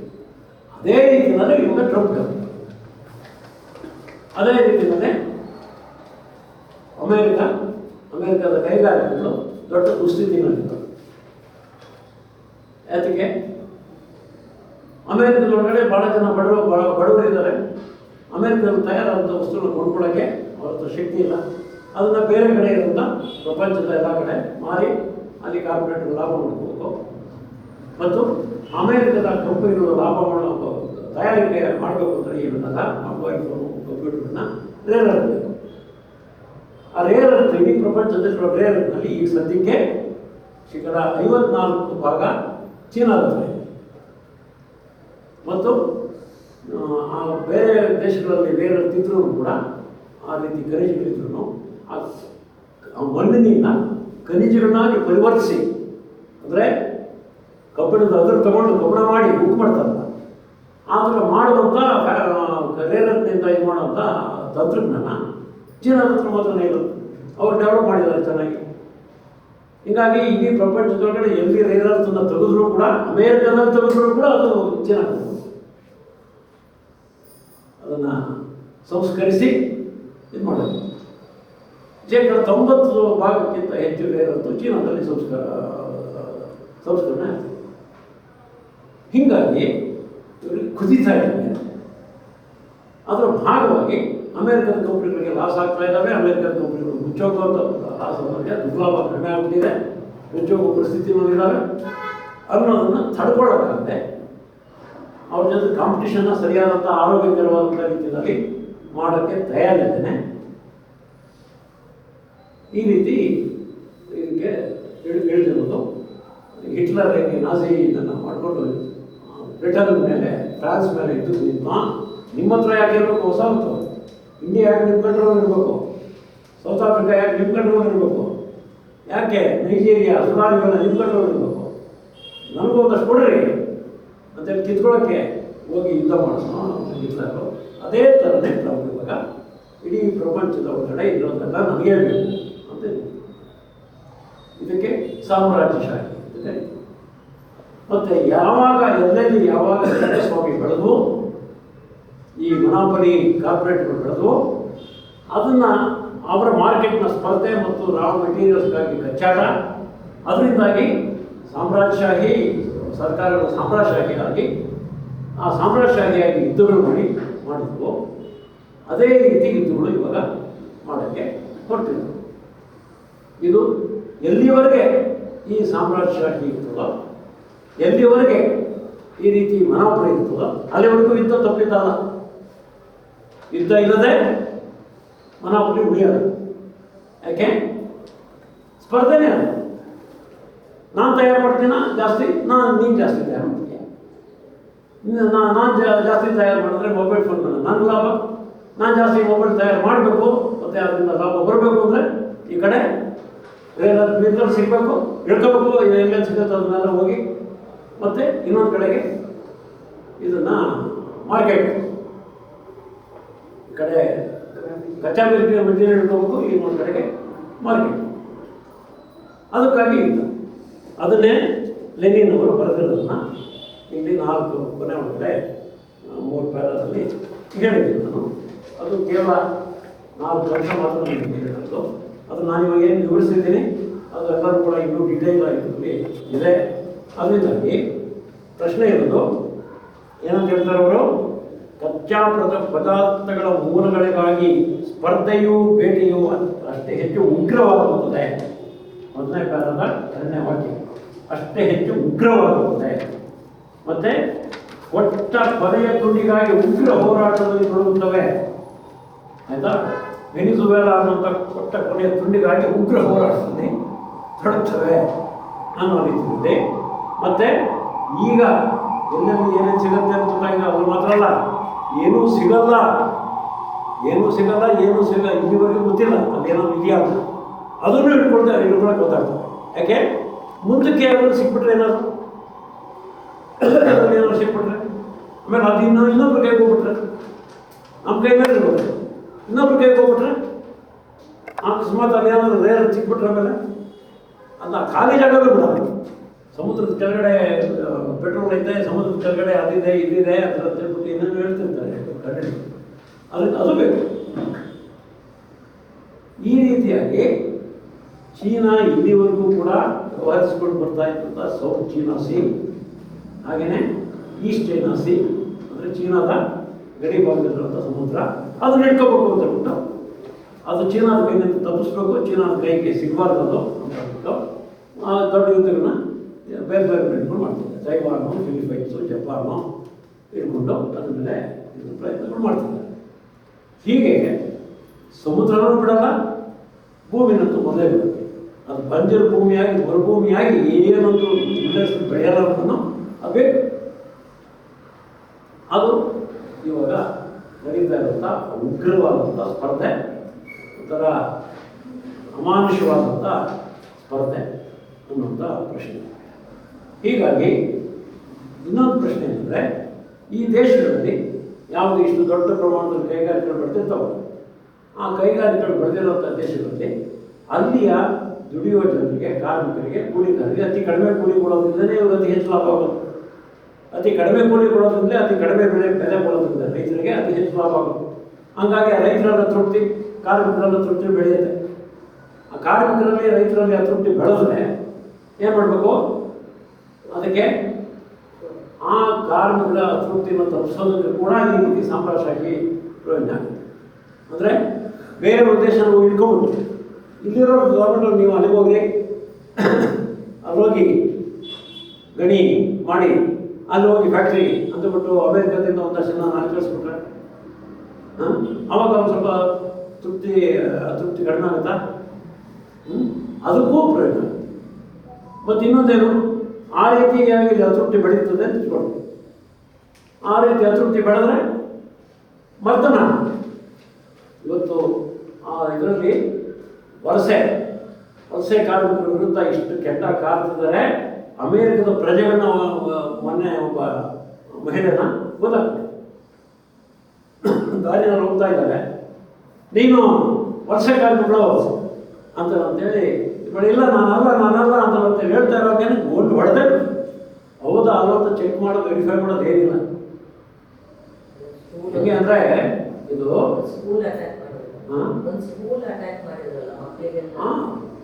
ಅದಂತೂ ಎಷ್ಟೋ ಸ್ಕೂಲ್ಗಳು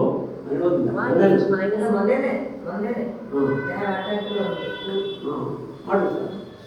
ಅಂದರೆ ಇವಾಗ ಲೆಕ್ಕ ಅಂದರೆ ಈ ಕೋಮುದಂಗೆಗಳಾಗ್ಬಿಟ್ಟವಲ್ಲ ನಮ್ಮ ದೇಶದಲ್ಲಿ ಕೂಡ, ಕೋಮುದಂಗೆಗಳಾಗುವಂಥ ಟೈಮಲ್ಲಿ ನಾವು ಯಾವುದೋ ಒಂದು ಏರಿಯಾದಲ್ಲೂ ನಮ್ಮ ಕೆಲಸಕ್ಕೆ ನಾವು ಹೋಗ್ತಾ ಇದ್ರೆ ಒಂದಷ್ಟು ಜನ ಬಂದ್ಬಿಟ್ಟು ನೀನು ಮುಸ್ಲಿಮು, ಇಲ್ಲಪ್ಪ ನಾನು ಮುಸ್ಲಿಮ್ ಅಲ್ಲ, ನೀನು ಮುಸ್ಲಿಮು ಅಂತ ಹೊಡೆದಾಕ್ಬಿಟ್ರೆ ಗಡ್ಡ ಬಿಟ್ಟಿದ್ದೆ ನೀನು, ಮುಸ್ಲಿಮ್ ಇರ್ಬೇಕು ನೀನು ಅಂತ ಹೊಡೆದಾಕ್ಬಿಟ್ರೆ. ಇನ್ನು ನಮ್ಮ ಮಂಟೋ ಅಂತ ಹೇಳ್ಬಿಟ್ಟು ಸಾದಾ ಪ್ರಸಾದ್ ಮಂಟೋ ಅಂತ ಕತೆ ಹೋಗ್ಬಿಟ್ಟು ಜಸ್ಟ್ 4 ಲೈನ್ ಕತೆ, 2 ಪ್ಯಾರ ಕತೆ ಇದ್ದಾವೆ ಸಾದಾ ಪ್ರಸಾದ್ ಮಂಟೋ. ನೀವು ಯಾರು ಓದಿಲ್ಲ ಅಂದ್ರೆ ದಯವಿಟ್ಟು ಓದಿ ಆಯಿತಾ. ನಮ್ಮ ಇದರಿಂದಲೇ ಒಂದು ಪುಸ್ತಕ ಬಂದಿದೆ ಸಾದಾ ಪ್ರಸಾದ್ ಮಂಟೋ ಕತೆ. ಹಾಗೇನೆ ಬೇರೆ ಬೇಕಾದಷ್ಟು ಒಳ್ಳೆ ಚೆನ್ನಾಗಿ ಕನ್ನಡ ಅನುವಾದ ಮಾಡಿಕೊಂಡಿದ್ದು, ಭಾರಿ ಸರಳವಾಗಿದ್ದಾವೆ, ಏನು ಭಾರಿ ಕಷ್ಟಪಟ್ಟು ಕೈಲಾಗಲ್ಲ ಅರ್ಥ ಮಾಡೋದಕ್ಕೆ. ಸಿಂಪಲ್ ಒಂದು ಕತೆ. ದಾರಿಯಲ್ಲಿ ಹೋಗ್ತಾ ಇದ್ದೆ, ನೀನು ಇದಕ್ಕೆ ಹಿಂದೂ ನೀನು ಅಂತ ಹೊಡೆಯಕ್ಕೆ ಬಂದ ಮುಸ್ಲಿಮ್, ಇಲ್ಲಪ್ಪ ನಾನು ಮುಸ್ಲಿಮು ಹಂಗಾರೆ ಚಡ್ಡಿ ತೆಗಿ ತೋರಿಸು ನೀವು ಮುಸ್ಲಿಮ್ ಹೋದಲ್ಲ ಅಂತೇಳಿ ಹೇಳಿ ಅವಳು ಇನ್ನೂ ಬಿಚ್ತಾ ಇದ್ದಾನೆ ಹೊಡೆದ. ಹೀಗೆ ನಮ್ಮ ದೇಶದಲ್ಲಿ ಎಷ್ಟೋ ಸತಿ ಆಗಿದೆ ಅಂತ ಇತ್ತೀಚೆಗೆ ಕೋವಿಡ್ನ ಸಂದರ್ಭದಲ್ಲಿ ಇಲ್ಲಿ ಗುಡದಳ್ಳಿ, ಮೈಸೂರು ಗುಡದಳ್ಳಿ ಕಟ್ಲಾಯಪುರ ಪಾತ್ರಾಯಪುರ ಅಲ್ಲಿ ಕೂಡ ಹೀಗೆ ಎಲ್ಲ ನಡೀತು ಅಂತ ನಮ್ಮವಾಗ ಇನ್ನೇನೇನಾಗ್ಬೋದು ಅಂತ ಆಯಿತಾ. ಹೀಗಾಗಿ ಅಮೇರಿಕದೊಳಗಡೆ ಈ ತೊಂದರೆ ಬೇಕಾದಷ್ಟು ದಿನನಿತ್ಯ ನಡೀತಾ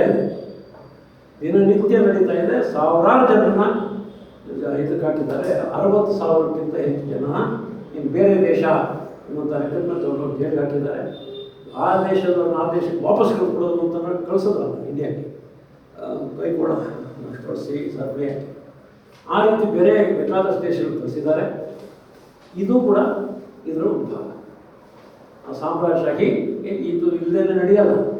ಈ ದರ್ಬಾರಿಗೆ ಕ್ರೌರ್ಯ ದೌರ್ಜನ್ಯಲ್ಲೇ ಸಾಮ್ರಾಜ್ಯವಾಗಿ ಲಾಭ ಮಾಡ್ಕೊಳ್ಳೋಕ್ಕಾಗಲ್ಲ. ಹಂಗೆ ಪ್ರಜಾಪ್ರಭುತ್ವದ ನಾಶ ಮಾಡದೇ ಇದ್ದರೆ ಮಾಡ್ಕೊಳ್ಳೋಕ್ಕಾಗಲ್ಲ.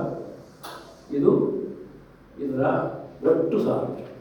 ಅದರಿಂದ ವೆನಿಜುವೆಲಾದ ಮೇಲೆ ಅನ್ನೋದೈತಲ್ಲ, ಅದು ಇಷ್ಟೊಂದೆಲ್ಲ ವ್ಯಾಪ್ತಿಯನ್ನು ಒಳಗೊಂಡಿದೆ. 100 ವರ್ಷದ ಹಿಂದೆ ಲೆನಿನ್ ಅವರು ಈ ರೀತಿ ನಡೆಯುತ್ತೆ ಅಂತೇಳಿ ಏನು ಬರೆದಿದ್ದಾರೆ. ಇದು ಸಾಹಿತ್ಯದೊಳಗಡೆ ಪತ್ರಿಕೋದ್ಯಮಿಗಳು ಹೆಂಗಂದರೆ ಇನ್ನೊಂದು ಬಾಯಿ ಬಂದಾಗ ಮಾತಾಡ್ತಿದ್ದಾರೆ, ಎಲ್ಲ ನೋಡ್ತಿರ್ತಾರಲ್ಲ. ವೆನಿಜುವೆಲಾದ ವಿರುದ್ಧವಾಗಿ ಅವನು ಅವರು ಅಮೇರಿಕ ಹೇಳಿರೋ ಸುರುಗಳನ್ನೆಲ್ಲ ಇವರು ಇಲ್ಲಿ ಇಂಟ್ರೊಡ್ಯೂಸ್ ಮಾಡೋರು. ಅವನ ಹೆಂಡ್ತಿನೇ ಹೋಗಿ ಡ್ರಗ್ನ ತಗೊಂಡೋಗಿ ಅಮೇರಿಕದಲ್ಲಿ ಅಂಗಡಿ ಮಾಡಿಬಿಟ್ಟಿದ್ದಾರೆ ಅಂತ ಇಲ್ಲಿ ಹೇಳೋದು. ಇಂಥವೆಲ್ಲ ಬೇಕಾದಷ್ಟು ಸುಳ್ಳುಗಳನ್ನ ಇದು ಮಾಡ್ತಾರೆ.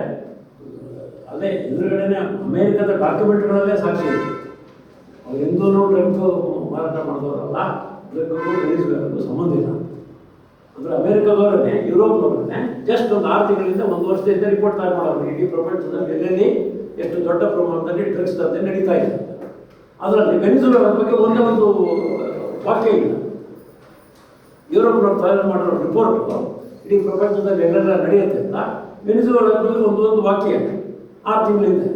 ಈಗ ಹೆಂಗೆ ಬಂದ್ಬಿಡ್ತಾರೆ? ಆ ರೀತಿ ಸುಮ್ಮನೆ ಒಂದು ಹೆಸರಿಡ್ಬೇಕು. ನಮ್ಮದೊಂದು ಗಾದೆ ಇದೆ, ಯಾವ್ದಾದ್ರು ನಾಯಿಗೆ ಕೊಡ್ಬೇಕಾ, ಅದು ಉಜ್ನಾಯಿ ಅಂತ ಹೆಸರು. ಉಜ್ನಾಯಿ ಅಂತ ಹೆಸರಿಟ್ರೆ ಎಲ್ಲರೂ ಕಲಾಗ್ತಾರೆ. ಆ ರೀತಿಯಲ್ಲಿ ಮಾಡಿಕೊಂಡಿದ್ದಾರೆ. ಹಾಗೆ ಇರಾಕ್ನ ಮಾಡಿಕೊಂಡಿದ್ದೆ. ಹಾಗೆ ಈ ಸಂದರ್ಭದಲ್ಲಿ ಒಂದು ಪ್ರಶ್ನೆ ಏನಂದರೆ, ಇದು ಒಂದು ದಿಕ್ಕಿಂದು ಹೇಳಿದ್ರು. ಒಂದು ದಿಕ್ಕಿಂದ ಅಂದರೆ ಸಾಮ್ರಾಜ್ಯಶಾಹಿ ದಿಕ್ಕಿದ್ದು.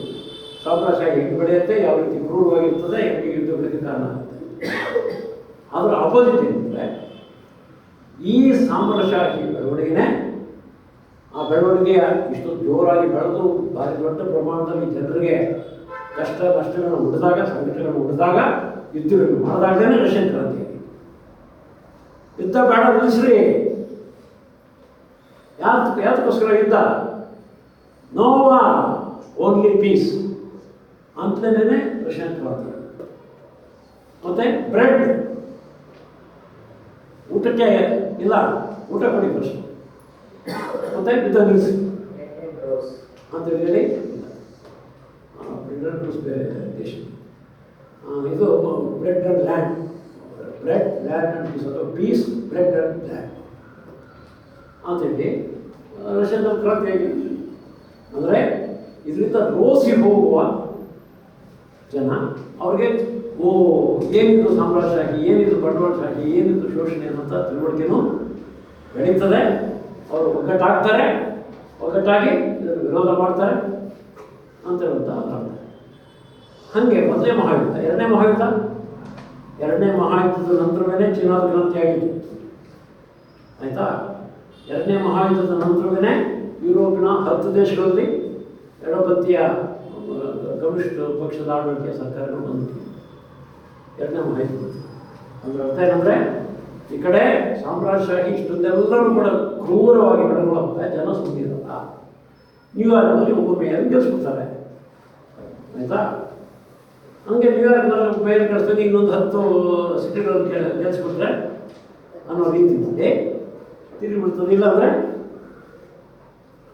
ಈ ಎಷ್ಟೋ ಊರುಗಳು ಮಾಡಿದ್ದಾರೆ ಅಮೇರಿಕದಲ್ಲಿ. ಈ ಪೊಲೀಸರು ಗೊತ್ತಾಗುತ್ತೆ, ಇನ್ನು ಬೇರೆ ದೇಶವನ್ನು ಅಂತ ಇಟ್ಕೊಂಡು ಅಲ್ಲಿ ಆಯಾ ಊರುಗಳಲ್ಲಿ ತಮ್ಮ ನೆರೆ ಹೊರೆಯಲ್ಲಿರುವಂಥ ಬೇರೆ ದೇಶದ ಜನ ವಲಸೆ ಇದ್ದಾಗ, 5 ವರ್ಷ 10 ವರ್ಷದಿಂದ ಅವರನ್ನು ಸಂರಕ್ಷಣೆ ಮಾಡೋಕ್ಕೆ ಆಯಾ ಅಮೇರಿಕದ ಪ್ರಜೆಗಳು ಗಸ್ತು ತಿರುಗ್ತಿದ್ದಾರೆ ಊರು ತುಂಬ. ಯಾವನಾದ್ರೂ ಆ ಟ್ರಂಪ್ನ ಪೊಲೀಸು ಬರಲಿ ನೋಡೋಣ ಅಂತೇಳಿ ಕೈನಲ್ಲಿ ಗನ್ನಿಟ್ಕೊಂಡು ಗಸ್ತು ತಿರುಗ್ತಿದ್ದಾರೆ ಅಮೇರಿಕನ್ ಜನ. ಅಮೇರಿಕಕ್ಕೆ ಬೇರೆ ದೇಶಗಳಿಂದ ಹೋಗಿರುವಂಥ ತಮ್ಮ ಮಿತ್ರರಾಗಿರುವಂಥ ವಲಸೆಗಾರರ ಸಂರಕ್ಷಣೆ ಮಾಡಿದ್ದಾರೆ. ಹಾಗೆ ಅದು ಆಪೋಸಿಟ್ ಕೂಡ ಇದು ಶುರುವಾಗುತ್ತೆ. ಅದರ ಪ್ರಶ್ನೆ ಏನಂದರೆ, ನಾವು ಕಮ್ಯುನಿಸ್ಟರಾಗಿ ಈ ತಿಳುವಳಿಕೆಯನ್ನು ಬೆಳೆಸ್ಕೋಬೇಕು, ಮತ್ತು ಆ ರೀತಿಯಾಗಿ ಜನಗಳಲ್ಲಿ ಭಾರಿ ದೊಡ್ಡ ಪ್ರಮಾಣದಲ್ಲಿ ಅತೃಪ್ತಿ ಬೆಳೆಯುವಾಗ ಅದಕ್ಕೆ ಕಾರಣ ಇದು ಗೊತ್ತಿಲ್ಲ. ಕಾರಣ ಏನಾಗ್ತದೆ, ಭಾಳ ಸತಿ ಎಲ್ಲಿಂದ ಹೆಂಗೆ ಹೊಡಿತಾ ಇದೆ ಅಂತ ಗೊತ್ತಾಗ್ತಿಲ್ಲ. ಕೆಲಸದ ಹೇಳ್ತಾರಲ್ಲ ಹಳ್ಳಿಗಳಲ್ಲಿ, ದಿವಸ ಬಂದು ಕಂಡು ಬೀಳ್ತಾ ಇದ್ದ ಯಾವುದೋ ದೆವ್ವ, ಯಾವುದೋ ಗಾಳಿ ಅಂತ. ಅದು ಯಾವುದೋ ಅಂತ ಹುಡ್ಕೊಂಡು ಹೋದ್ರೆ ಗೊತ್ತಾಗ್ತದೆ 4 ದಿವಸ ಅಂತ. ಹಾಗೆ ಅದು ಹುಡುಕಿ ಹೇಳ್ಬೇಕು, ಅದು ಯಾವುದು ಕೊಳ್ಳಿ, ಯಾವುದು ದೆವ್ವ, ಕೊಳ್ಳಿ ದೆವ್ವ ಇರಲ್ಲ, ಹಿಂಗೆ ಇಂಥವರೇ ಮಾಡಿರ್ತಾರೆ ಅಂತ. ಆ ರೀತಿಯಾಗಿ ಅವರಿಗೆ ನಾವು ಫಸ್ಟು ತಿಳ್ಕೋಬೇಕು, ಅದನ್ನು ಗುರುತಂಚ್ಕೊಳ್ಳೋದು ನಾವು ಕಲಿಬೇಕು, ಮತ್ತು ಜನಗಳಿಗೆಲ್ಲ ಅದನ್ನು ತಿಳಿಸ್ಬೇಕು. ನಾವು ಯಾವ ಸಂಘಗಳಲ್ಲಿದ್ದೀವಿ, ಯಾವ ಸಂಘಟನೆ ಮಾಡ್ತಿದ್ದೀವಿ, ಯಾವ ಹೋರಾಟಗಳಲ್ಲಿ ಜನ ಬರ್ತಿದ್ದಾರೆ ನಮ್ಮ ಜೊತೆಲಿ, ಮತ್ತು ಸಂಘಗಳಲ್ಲಿ ಇಲ್ಲದೇ ಇರುವಂಥ ಜನ ಏನಿದ್ದಾರೆ ಬೀದಿಗಳಲ್ಲಿ ಅವ್ರಗಳಿಗೆಲ್ಲ ಇದನ್ನು ಹೇಳಬೇಕು. ಅದು ಮೂಲಕನೇ ಅವರು ತಿಳುವಳಿಕೆ ಪಡ್ಕೊತಾರೆ ಮತ್ತು ಇದನ್ನು ಎದುರಿಸೋಕ್ಕೆ ಸಜ್ಜಾಗ್ತಾರೆ. ಯಾವಾಗ ಇದನ್ನು ಎದುರಿಸೋಕ್ಕೆ ಸಜ್ಜಾಗ್ತಾರೋ ಆಗ ಕ್ರಾಂತಿ ಆಗುತ್ತೆ. ಸಿಂಪಲ್ ಒಂದು ವಿಷಯ ನಮ್ಮನ್ನು ಯಾವಾಗಲೂ ಅನಿಸುತ್ತೆ ಮಾರ್ಕ್ಸ್ವಾದಿಗಳು ಬಲಾಕಿದೆ. ಏನಪ್ಪ ಅಂದರೆ ಪ್ಯಾಲೆಸ್ತೈನ್ಗಳು ಇಷ್ಟೊಂದು ದಾಳಿಯಾಗಿ 60,000-70,000 ಜನ ಸತ್ತು, ಮತ್ತು ಅದರಲ್ಲಿ ಮಹಿಳೆಯರು ಮಕ್ಕಳು ಎಲ್ಲ ಸತ್ತು, ಲಕ್ಷಗಟ್ಟಲೆ ಜನ ಕೈ ಕಾಲು ಕಳ್ಕೊಂಡು ಮನೆ ಕಳ್ಕೊಂಡು ಎಲ್ಲ ಇದ್ದಾರೆ. ಅದು ನಿಲ್ಲಿಸೋದು ಸಾಮಾನ್ಯ ಜನ ಮನಸ್ಸು ಮಾಡಿದ್ರೆ, ದುಡಿಯುವ ಜನ ಮನಸ್ಸು ಮಾಡಿದ್ರೆ, ಕಾರ್ಮಿಕರು ಮನಸ್ಸು ಮಾಡಿದ್ರೆ ಕೇವಲ ವಾರದ ಕೆಲಸ. ಹೆಂಗೆ ಅಂತ ಅರೆ ಪೆಟ್ರೋಲ್ ಇಲ್ಲದೇ ಇಸ್ರೇಲ್ನ ಏರೋಪ್ಲೇನ್ ಓಡ್ತದ? ಪೆಟ್ರೋಲ್ ಇಲ್ಲದೇ ಇಸ್ರೇಲ್ನ ಟ್ಯಾಂಕ್ಗಳಿಂದ ಮಿಲಿಟರಿ ಟ್ಯಾಂಕ್ಗಳು ಮತ್ತು ವಾಹನಗಳನ್ನ ಸಾಗಿಸುವಂಥ ದೊಡ್ಡ ದೊಡ್ಡ ಟ್ರಕ್ಗಳು ಓಡ್ತವ? ಮತ್ತು ಅವರಿಗೆ ಗನ್ಗಳು ಇವನ್ನೆಲ್ಲ ತಯಾರು ಮಾಡಿ ಕೊಡೋರು ಇಲ್ಲದೇ ಇದ್ದರೆ ಅದು ಯುದ್ಧ ಮಾಡೋಕ್ಕಾಗತ್ತಾ? ಆ ಗನ್ಗಳು ತಯಾರು ಮಾಡುವ ಫ್ಯಾಕ್ಟ್ರಿಗಳು ಇಟಲಿಯಲ್ಲೋ ಯುರೋಪ್ನಲ್ಲೋ ಬೇರೆ ಬೇರೆ ಕಡೆ ಇರೋವಂಥವು, ಬ್ರಿಟನ್ನಲ್ಲೂ ಇರೋವಂಥವು ನಾವು ತಯಾರು ಮಾಡಲ್ಲ. ಇಸ್ರೇಲ್ಗೆ ಕೊಡುವಂಥ ಯಾವುದನ್ನು ನಾವು ತಯಾರು ಮಾಡಲ್ಲ. ಇಸ್ರೇಲ್ಗೆ ಅದನ್ನು ಹಡಗುಗಳನ್ನು ಸಾಗಿಸಲ್ಲ, ಅದು ತಗೊಂಡೋಗಿ ಅದನ್ನು ಇಳಿಸಲ್ಲ ಅಂತೇಳಿ ಇಡೀ ಕಾರ್ಮಿಕರು ಇದು ಮಾಡಿದ್ರೆ ಒಂದು ವಾರದಲ್ಲಿ ಯುದ್ಧ ನಿಂತೋಗುತ್ತೆ. ಬೇಕಾಗಿರೋದೇನು? ಕಾರ್ಮಿಕರಿಗೆ ಆ ರೀತಿಯ ಪ್ರಜ್ಞೆ, ಸಂಘಟನೆ ಮತ್ತು ದೃಢ ನಿಶ್ಚಯ. ಯುದ್ಧ ನಿಂತೋಗುತ್ತೆ ಅಷ್ಟೇ. ಎಲ್ಲರೂ ಬೇಡ, ಬರೀ ಪೆಟ್ರೋಲ್ ತಯಾರು ಮಾಡಿ ಸಾಗಣೆ ಮಾಡಿ ಇಸ್ರೇಲ್ ಸರಬರಾಜು ಮಾಡಿದ್ರು. ಅವರು ಇಡೀ ಪ್ರಪಂಚದಲ್ಲಿ ಒಂದು ಹನಿ ಪೆಟ್ರೋಲ್ ಕೊಡಲ್ಲ ಇಸ್ರೇಲ್ಗೆ ಅಂತ ತೀರ್ಮಾನ ಮಾಡಿಬಿಟ್ರೆ ಒಂದು ಜಾಸ್ತಿ ಇದ್ದರೆ ತಿಂಗಳು ಅವರ ಇದರಲ್ಲಿ ಸ್ಟೋರೇಜ್ನಲ್ಲಿ ಸ್ಟೋರ್ ಮಾಡಿ ಇಟ್ಕೊಂಡಿರ್ತಾರಲ್ಲ, ಅದು ಕಾರ್ಯ ಹೋಗುವಷ್ಟು ನಿಂತಾರೆ ಅವರು ನಿಂತು.